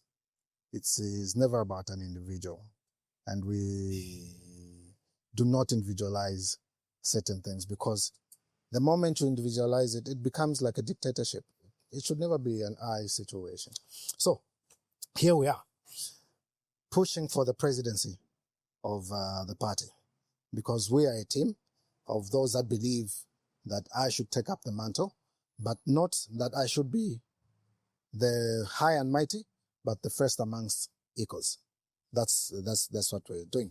Of course, there are other candidates. We interact with all the candidates. We are friends. There's no love lost. We are just seeking to lead the party to form government in August. And the good part is that members of the PF have been given an array of options of leaders to choose from, because we are not bankrupt of leadership. Do you think you're leading the charge in terms of who they're choosing? Insofar as my interactions with the delegates is concerned, yes, I am. Okay. So, come August, if people are to not vote for the current president, I'm trying to figure out, if you then become the PF president, why it would be Makebi Zulu with PF and not Fred Membe or Sean Tembo. You are about to laugh. I'm not when about, I said Sean Tembo. I'm not about that to was laugh. not very kind of you, sir. No. Sean Tembo is my brother. So why were you about to laugh? No, I'm about to throw the question back to you. why do you think that everyone is looking to the PF to say, give us a leader, give us a leader? Who's everyone? Well, most of the people out there, the very fact that you're concerned about the infights, supposed infights. Let's do a quick poll. Let's do a quick poll. Yeah. Are you looking at the PF? Okay, we'll start with Brian. Are you looking at the PF for a solution? Absolutely. Let's look at it. No, I need a microphone. No. To go around. So Brian is Mike? On the Just fence? a yes or no. Just a yes or no. Mike on the Mike fence? says no. My brother. Of course he's going to support the PF. What do you... Yes? Is that a yes? Okay, so that's 2 yeses, 1 no. I was about to say the name of your company, but I won't. Bright? Bright? Are you looking at the PF for a solution come August or no? Yes. The PF is Sharinga, so he says no. So are you saying no or yes? No. So we've got 2 yeses, 2 no's. My guy. Yes or no? You know the question already. No. 3 no's, 2 yeses. My guy. 4 no's, 2 yeses. My guy. You're the boss. No work for you. Hey, I'm an interviewer here. I'm neutral. I am very neutral. We know what you've said about the PF on this podcast, so we already know your answer. Okay. Yes. Well and good. So yours is a no. So, just a quick survey here. Okay. Now we're looking at the survey. So, what creates this peculiar interest that you have in the so-called fights in the PF? So what do you want? This peculiar interest that people seem to have as regards the so-called the opposition not being united. And when you're talking about this, you're talking about what is going on within the PF. Not the Chavinga PF, because there's no document that says Chavinga is the president of PF. Well, there's that thing that says that Chavinga is the president of PF. Chavinga says he was appointed by Ngona as president of PF. Ngona, who was appointed by Mao Sampa, who says it was not a convention. So you see, it dilutes everything. It dilutes everything. At this particular point, no one is pointing to any seemingly stable member of the opposition as a solution. Everyone is saying, okay, PF is the biggest opposition party, and you identify me as belonging to PF, and I'm sure you do not mean that I belong to the PF that you think belongs to Chavinga. I subscribe to Given Luinda as the acting president of the PF.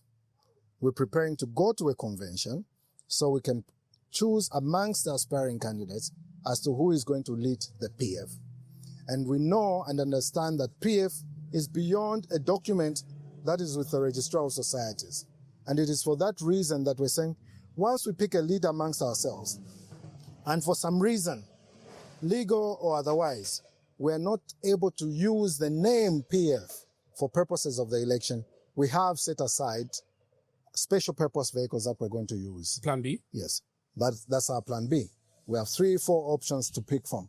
And those 3-4 options, once we pick, that will be made known to the Zambians. How much confidence do you think all this infighting instills in the person who is voting? It's not necessarily infighting. It's a democratic process where... Whatever you like to call it. Yes. From the outside looking in, how much confidence do you think it gives the electorate? Well, the electorate are just looking to the resolution.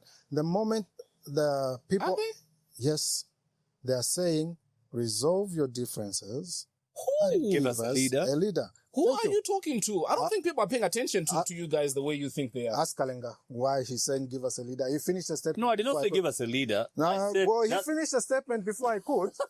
Kalenga? Yeah. Are you part of this PF conversation? It was predictable the way he was going. It's not that only people, he's saying people are saying yes, and you that they look at the PF to give them a leader. But are they really?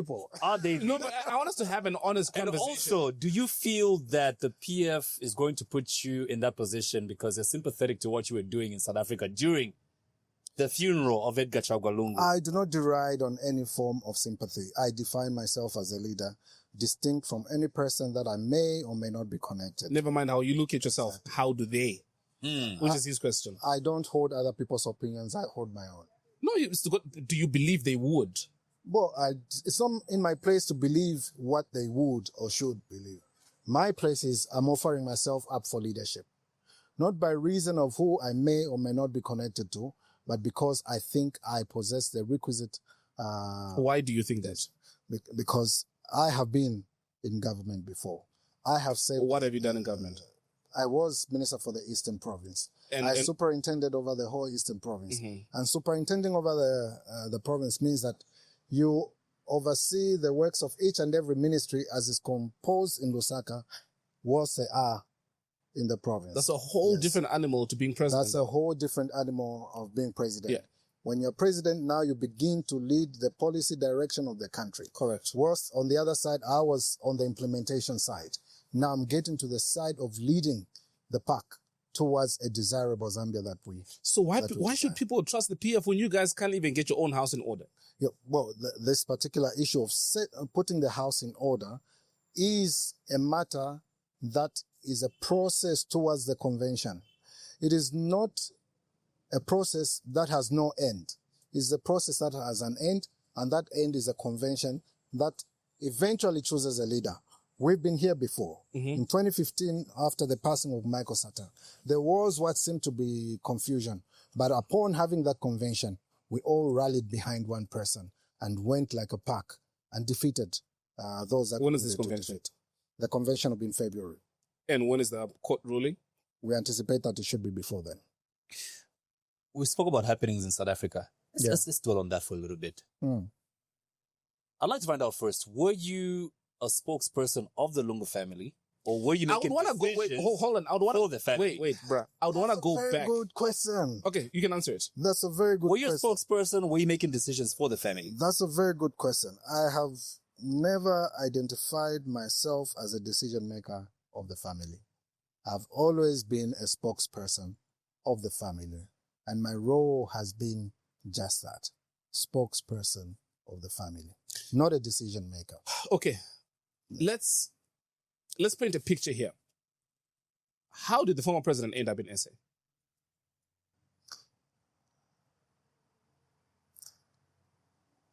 President Edgar Chagwa Lungu,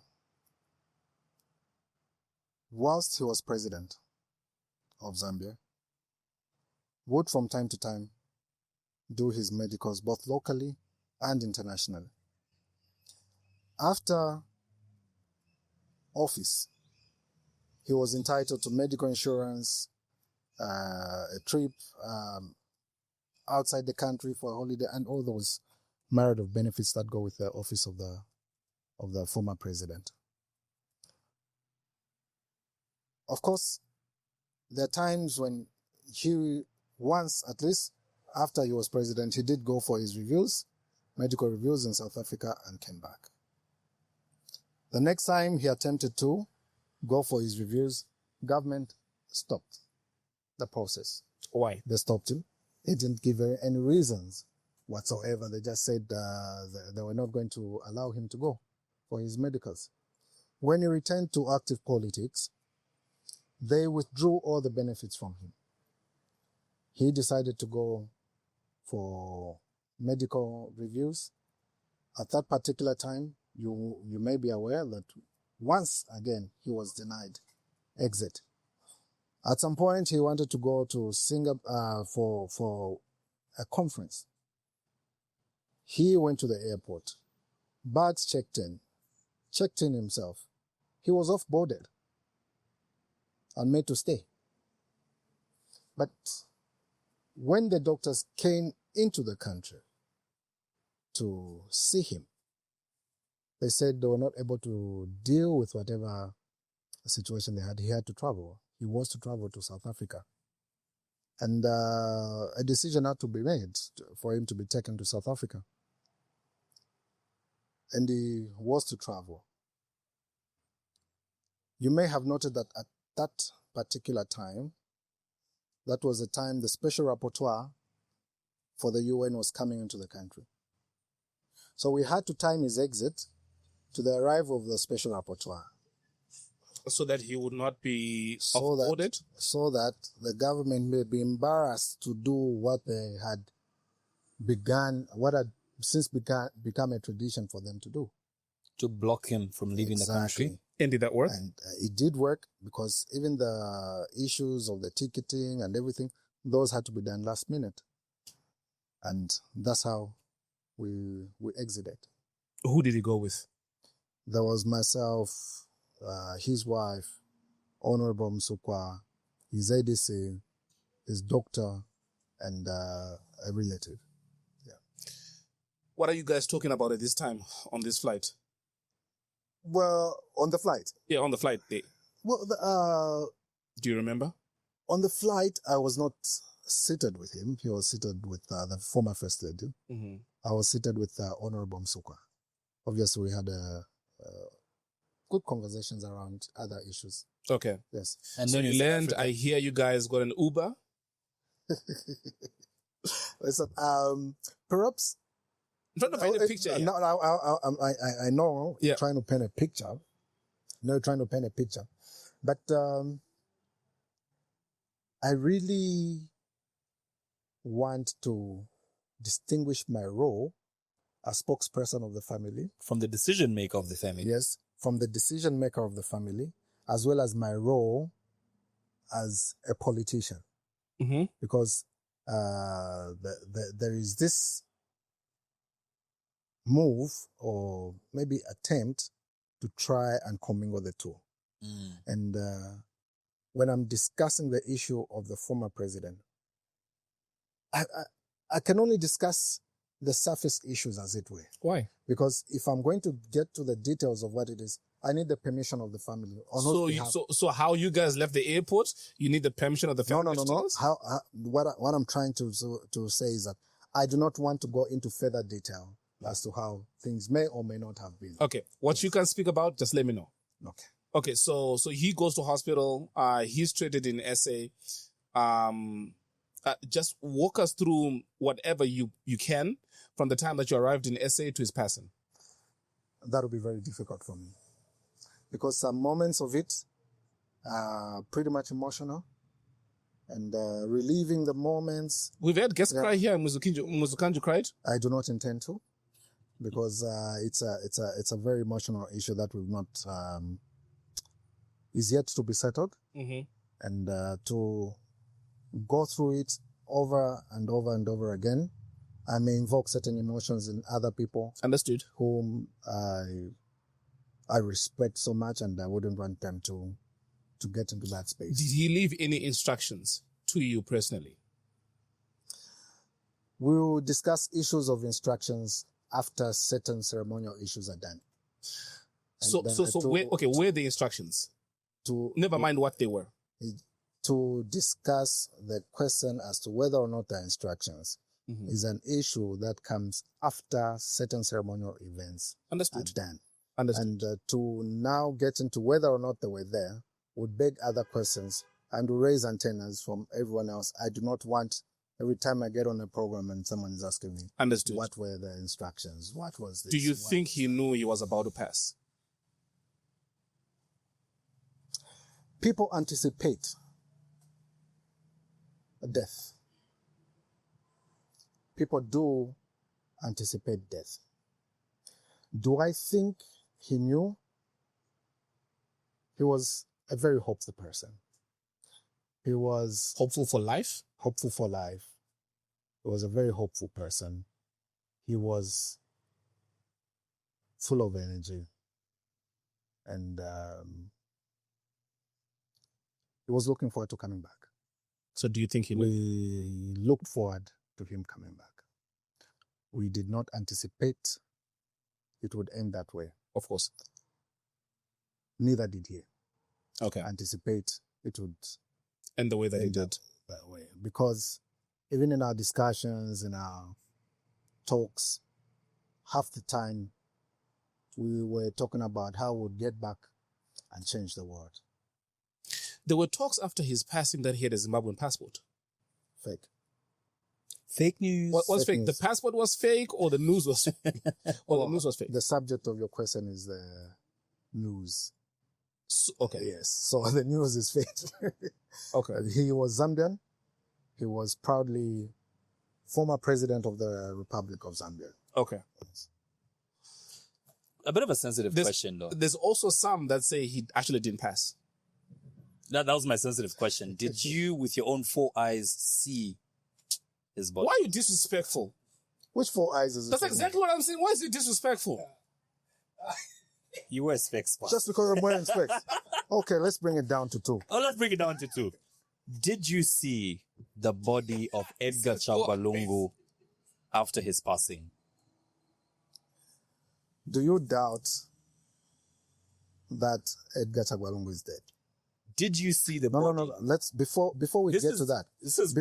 Before we get to that, because I do not want you to be a victim of propaganda.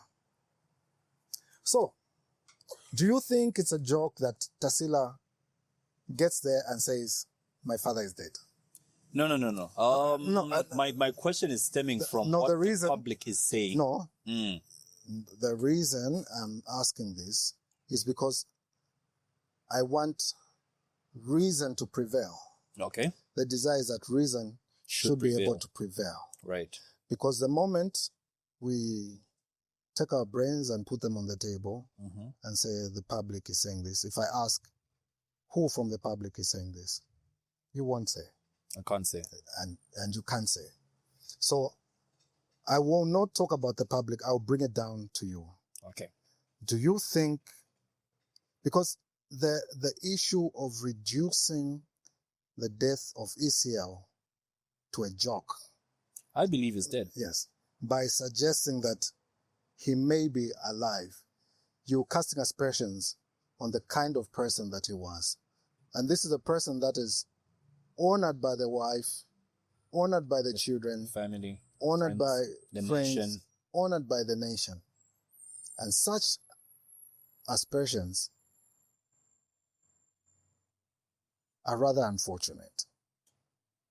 And since I brought you to this particular point, do you think that's a fair question? Okay, maybe it's Kalenga thinks. So here's the thing, Mr. Zulu. Whether or not Kalenga and I have asked it, it has been talked about. Yes. I do not know if it is true or not, but I hear there was either an attempt or somebody from Zambia or the government whom either got access to the mortuary. I heard something about that. To confirm that. I don't know if you heard anything about that.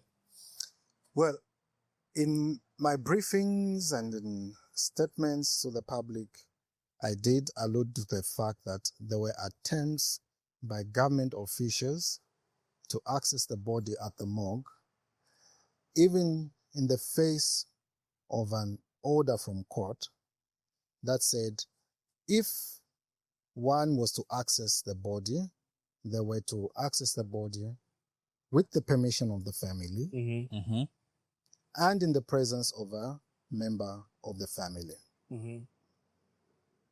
All the family members and all the persons that were in South Africa, I mean close to the family, I will put this very clear so it doesn't have to arise again. Okay. The family, myself, Honorable Msukwa, and those that the family let see the body have seen the body. That puts it to rest. Yes. Puts it to rest. Yeah. Yes. Thank you very much. Great. Thank you very much. You lost a seat in 2021. Wait, we're not even done with that yet. He has put it to rest. You heard the man say no. put it to rest. As far as seeing the body is what they've put to rest. Where is the matter now? Well, the matter is in the Supreme Court now. Okay. Yes. What happened to the High Court? The High Court gave a ruling that the family has no rights whatsoever in relation to the body. And they attempted to say that there was no merit in the appeal. The Supreme Court said there is merit in the appeal. We're going to hear it. And the process has since begun. Notice of appeal was filed. The record will be filed as well as the arguments. Then we'll be given the date when the matter will be heard. So, just to understand why we are where we are, Yeah. what does the family want? The family wants the wishes of the family to be respected. Which is what? See, like I told you, I wouldn't want this podcast to dwell on this particular issue. Right from the start. Right from the end. Yes. Yes, you put it right at the end, right? And it is taking that direction where it is seeming like this. I don't want this to be the biggest part of this conversation. Not one. And it has that potential to be. If I'm going to get into any further details. No. Whatever I'm going to ask you, we're not going to go back to it, right? So, once you answer this, we move on to the next. It's not even about you. It's not even about you. It's what's out there and what everybody's talking about. Yeah. You see that, huh? So I hear you. But would you answer my question, though? What are the wishes of the family? The reasons of the family have been made abundantly clear. Right now, it's an issue of trust. Trust has been broken between the family and the government because government has tended to do things that are inimical to the interests of the family that the family feels are necessary to give ECL a dignified burial. So what do you mean by dignified burial? What does that mean? What the family desires. Which is what? What they desire is that it should not be a mockery. The death of ECL should not be a mockery. He has to be mourned in a manner that they determine is reasonable and respectable. And so far, what they had indicated was respectable and honorable. Government has sought to pull fast ones on them, and the trust has been broken. If I'm to bring it down right now, I would say there is need to rebuild trust. So, in listening to you, that the desires of the family that relate to a dignified burial will be followed. In listening to you, there's a lot of vague terms that you are. Yes, and I don't deliberately so. Right, deliberately so, because I have told you that for purposes of this podcast, I did not have clearance from the to discuss this particular matter. Also, basically what it's saying is we're not getting answers from him going forward over this matter. Over this matter. I'll ask one last question. As far as that is concerned, is one of those a condition that they do not want the president to be part of the funeral? I'm not going to discuss that because that is already in public domain. That's what I heard in this public domain. Yes, that's already in public domain. Okay. Yes. So who's footing the bill for... He's lying in state in South Africa. Who's paying for that? Yeah, you tell me. Who's paying for that? I have no idea.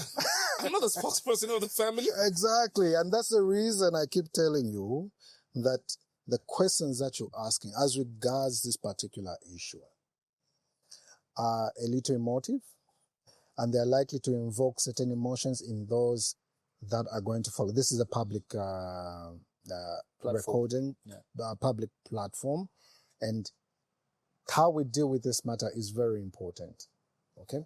If we're going to set up a program where we're going to be dealing with this matter specifically, I will ask, okay, what are the questions? Then you get clearance. Yes, I get clearance. These are the questions that have to be dealt with. And can we deal with these particular matters? Then I will be able to speak without lacing it with my opinion. Understood. Exactly. Understood. Now you are asking me mostly what my opinion is over this matter. And if you're asking me what the family thinks on this platform, I have not sought that particular clearance. Certain matters that are in public domain that may not be harmful, those I can respond. Which is pretty much what we discussed. Which is what we've discussed. Exactly. And me asking you the question. We have seen how the state of the former First Lady, and it is something that any person would feel for the former First Lady, where her husband has passed and she still has to foot the bill as this is ongoing. Okay. So that's what I was just basically alluding to, that is the South African government. I hear you. Yeah. I hear you. But I don't want you to go back there because you've made your point clear. This is a court process. Yeah. This is a court process, and in any court process, there are issues of costs that are determined by the court. Yes. So the court should be able to determine those particular issues of costs. Mm-hmm. Yes. Okay. There was a guy with dreadlocks, a South African lawyer. I forget the guy's name. What's his name? Tembeka Kaitobio. On whose side was he? Your side or the... Well, that's a lawyer for the family. Oh, right. Okay, cool. And you're just the spokesperson. Well, I'm also part of the suit. I was also sued. What were you sued for? Ask the government. Makebi, your life is a movie, man. You didn't write a book. My life as Makebi Zulu. Yes, I was sued. I'm a party to those proceedings. Is that why that guy then came in? Because then you were also part of the people that were sued? No, that's not necessarily why the guy came in. He came in because he was hired to come in. I am not licensed to practice in South Africa. Okay, cool. Yeah. So he was defending you guys. But so you can't talk about why you were sued? Well, I don't know why I was sued. Because my role is that of spokesperson. So you're not sure of what the lawsuit is? The government, no, I know what the lawsuit is about, but there's nothing against me. My role is spokesperson. But I was sued anyway. Well, so what you're saying is you don't know why you were included in the suit. Well, what I'm saying is that it is unfathomable that you sue the spokesperson. Have you ever seen this meme? Oh, wow. By 50 Cent? Where They shot the messenger. Have you ever seen this meme by 50 Cent? He says, I woke up and there was a message that said, F Nelly, F this person, and F 50. I was like, why did he say F me for? It's kind of like what I hear this guy saying. Getting stray bullets. Yeah, I caught a stray, I guess. All right, cool. And I keep catching strays. But it sounds like you're used like your and it sounds questions are strays. What we're asking you is what people whisper Exactly in the corners of social media. So whether or not we asked, I'll still catch strays. They would talk amongst themselves. So, like I said initially, this is your platform to be able to talk back. Exactly. Yeah. And in talking back, my biggest duty right now is to take cognizance of how emotional this issue is, the perception of the family, what the family is going through, the emotions that it's likely to invoke. And whereas I understand that it's a matter of national interest, but it's also a matter of honor. Yeah. Yeah, a matter of... I mean, we love that, man. And tell me about this, Makebi. What was this about? Hey! What was that about? I see there's Psalm 118 verse 6 to 8. So I go to the village. Yeah. And I go to my chief, who's my grandfather, by the way. Mm-hmm. Yes. So I tell him, okay, Askulu, this is what's going on. This is where I'm going. And this is the path I'm taking. And in the presence of everyone, he says, well, you choose a good thing to do, but just know that it's about people. The moment you know that leadership is about people, you will behave correctly. Yeah. You'll behave correctly in that you're going to be honest. You will not lie to them. And he also went further and said, you must know that leadership comes from God. Mm-hmm. Apart from God, you can do nothing.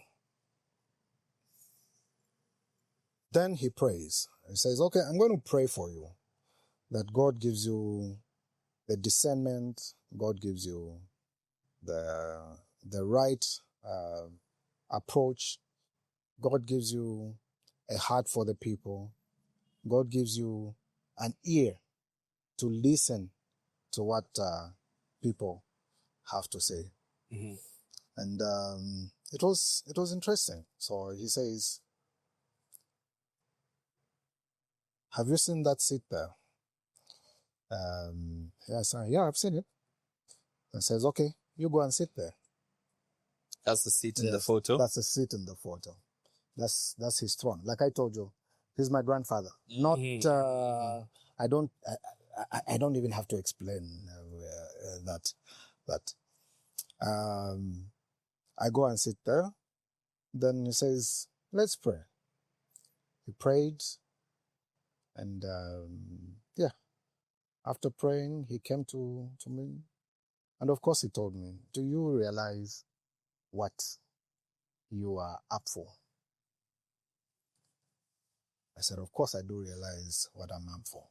He says, "This is about the people. Your mind must be focused on the people. Mm-hmm. What you hear must be focused on the people. And what you speak must be focused on the people." So, with that, of course, I was holding a staff, like the rod of Moses. And he said, with authority comes responsibility. The rod, you can use it to harm, For good. or you can use it to guide. And he said, I pray that you'll be able to discern what God desires for you to do. The same way that you are on that throne, we rise to the throne because of people. Mm-hmm. Without people, there's no throne. Yep. So just know it's about people. So a couple of questions that came in from people. Do you want to pull up the questions from the Patreon group? Or have you asked them all already? So as you do that, most of them. I will ask. Say again? We already asked most of them. Okay. I'll actually ask from there. So, okay, cool. So you should have given those people shout-outs. Number one, there's a recent report that says Eastern Province... No. Wrong question. It's a stupid question. There is a publicly circulated claim that the Republican Progressive Party filed a complaint with the Law Association of Zambia against you, alleging professional misconduct, with multiple posts referring to the same announcement. Treat this as an allegation until you come to the complaint of Laz. What is this about? I think the time I was in SA, there was a political party that went to Laz and reported me that I had misconducted myself by being a spokesperson of the family, and they thought it conflicted with my role as a lawyer. I went to Laz. They came through. I expected that they were going to lay what their complaint was, and they never did. They were not ready the last time we went to the Law Association of Zambia. So what's the status now? Well, the status is they asked for an adjournment, and the matter was adjourned to another date. Okay. But it's been months on end. Yeah. Yes. If it is not true, will you pursue legal action for false reporting? See, I do not like being personal about other people's opinions. I respect the idea of people holding opinions. You're a better person than I am. So they held that opinion, which in my view was a political opinion that they held, perhaps to please certain people. Who? I don't care. We both know who. That's why I said perhaps. Okay. Yeah. So perhaps to please certain people, but they know there's no substance in that. Okay. And if there's no substance in anything, I wouldn't waste a million words to defend myself over something that's... Do you think lawyers in Zambia should avoid public political commentary entirely, or is there a clear line that you follow? I think all lawyers in Zambia should speak publicly about politics because that's what the law is about. We have a duty to guide the public and the Zambians based on the law as to how our politics should be. Cool. Going back again to more question, name one thing your supporters did that you condemn, and one thing that police did that you believe was unlawful or excessive. Where? Which general. particular event? Are you referring to the event in Malambo? Yeah. The event in Malambo, I don't think there's anything that anyone who's on my property did, because any person who comes to my property comes by way of license. Yeah. So you are my licensees here, so you can come here. The police, one thing wrong they did, they got onto my property without my permission, without any court order, purporting that there was an unlawful assembly when in fact not. So what the police should not have done is participate in politics, because that was a political move altogether. Okay. Yeah. First 90 days, you become president. What do you do? First 90 days in becoming It's president. normally 100, right? Well, Is that how they measure? we start to set precedence by saying 90, so... Yeah. Okay, so 90 days. We can put it to 90 days. We can put it to 100 days.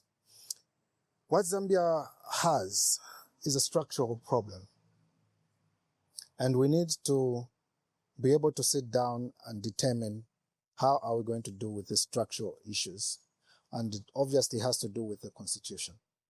We will not start and finish within the first 90 days, but we should be able to set a roadmap as to how we're going to deal with our constitution. We have to decide how we are going to adopt it. Is it going to be a constituent assembly where every or a cross-section of society is going to be represented, so that you do not have personal issues finding their way in the constitution and have issues that the public wants to be in the constitution to find their way there? We have to make or have independent people, independent bodies, everyone participate in our law. We don't want a law that only favors the interests of a political party or an individual who is in office. We want a constitution that favors the Zambian people. At least we'll have started making progress in that direction. We need to get people back to freedom of speech. So these cyber laws that are gagging people from expressing themselves, those will have to go. We'll have to repeal that law and return the freedoms back to the people. And I'm sure then our friends from the diaspora will be able to come back. Why do you need to leave the country to be able to speak freely? Like who? We want you to be able to say what you say out there. Who left the country to speak freely? Well, Emmanuel Mamba is not in the country because he spoke. He had to leave the country because of his mouth. Why me is in court today because of his mouth? He has a right to hold the opinion that he holds. Yeah, but I do not need to agree with what he says. But for Waimi, that was more than an opinion. That was a direct insult. Even assuming that it's an insult. Towards the head of state. Even assuming that it's an insult against the head of state. Shouldn't people be allowed free thought? Yeah, but then there should be a limit to these things, because the way he spoke, he was... People get arrested every day for speaking that way against each other, but then to a head of state, I think carries even more weight, you know what I mean? No. Doesn't it? I don't think it should. The moment you get into politics and subject yourself to a public office, you should be able to have thick skin to be able to take certain Criticism. bashings and criticisms. Some of those will border on insults. But the thing is, most of the people that are in court not because they said something wrong, but because they said something that the government disagrees with. And it doesn't make sense. It doesn't make sense. Okay. Yeah. So, is that all that you do in the first 90 days? Well, there are a plethora of things that have to be done. Preparatory works towards the resuscitation of the economy, giving power back to the people. Resuscitation of the economy? Yes. What are you talking about? What improvement in the economy have you seen? Do you realize that the kwacha is the best performing currency? No. The kwacha is not the best performing currency. The dollar is the worst performing currency. Is the kwacha only strong against the dollar? Tell me. But is it the only Against currency, Switzerland. again, that's performing No, well? because you're comparing it to the dollar. I didn't compare it to Yeah. you. Compared it to the dollar. I compared it to the dollar because that's the only discussion. That's on the measure that you've given me is because it is now at 20 from 24. I look at it against the rand too. Well, if you look at it against the rand, then you're wrong. Because Why? it's not strong as against the rand. Has the kwacha improved or not? The kwacha as against the dollar. No, well, in general, I would say that the dollar has lost. why has it lost? Why has it lost? Sentiment, the issues of the geopolitics out there, Trump issues. That's what has caused the dollar to drop. How many times did Zambia default on its loan under PF? Well, I have no count, but there was just one default that is recorded. Why? The Have we default, had any under okay. the current government? The default, well, it continued under this government. Mhm. Yes, the default was towards an agreement that was supposed to lead us towards debt restructuring, which was going to lead to about 40 to 50% of the debt being written off. When this government came, the agreement does not write off any part of the debt, but they restructured it to be able to suspend payments to a future debt Mhm. and not have any part of it written off. Mhm. As regards the reason as to why they never pursued what was promising and was about to be clinched, where a portion of it was to be taken out, we do not know. Perhaps it's because of lack of trust at that particular time of a new government that had come in. But I think we had built sufficient trust to be able to have had a portion of it written off and enable us to restructure the payment of the remainder of it all on future days. Because what we use that money for is clear for everyone to see. So the cameras have run out of space, is what I'm being told. So we might need to end this here. There's a lot more that I wanted to speak to you about. The Eurobond, if you felt that was mismanaged or not. But please invite us back so we speak more. Because clearly, how long do we run? 12:20, 12:30. Because 2.5 hours is clearly not enough. No, clearly My not last now. question. Are we able to fit in one question? Just one question. Yes, You keep highlighting all the wrong things that AGH has done. Please tell us just one thing that you feel is done right. nothing, At least one thing. Nothing? nothing, Completely nothing. completely nothing. Wow. Guys, where's the camera? This was an incredible episode. I did think it was going to be an Nothing. incredible episode, and it has lived up with expectations. I would want us to have a part 2 with Mr. Makebi Zulu. Sir, thank you so much. Thanks for having me. Was I'm looking there forward to the something next that you episode. thought we were going to ask that we didn't? Well, we will deal with the things as they are. I'm sure we'll be able to segment to say, okay, we're dealing with this issue and deal with that issue. There are a lot of issues that we need to address as regards our political situation. Yep. We're going towards an election. Yes. We need to restore hope back in the people. At this particular point, people know what they don't want, who they don't want. Are we going to rise to the challenge and say, listen, we are the alternative, and we need to be able to properly sit and explain what our plans for the people are, what we intend to do for the people, with the people, for the betterment of our country. We want to ensure that that development that is only talked about in government workshops and forums is being felt in the household, where we say, okay, I'm able to afford bread, I'm able to afford a bag of mealie meal, I'm able to afford the lifestyle that I think I should be able to afford. We need to bring up the middle class. We need to free the civil servants from the debt that they are owing. The only reason civil servants are owing so much is possibly because our system does not allow us to empower them fully to be able to enjoy their being civil servants. So we have to incentivize civil servants to be able to enjoy being civil servants and have access to certain amenities that do not drown them deep into debt and they only resort to suicide. There are many suicides in the civil service. Yeah. Mr. Zulu, thank you very much. Thanks for having me. Great. Look forward to part 2. Ladies and gentlemen, until the next Tuesday,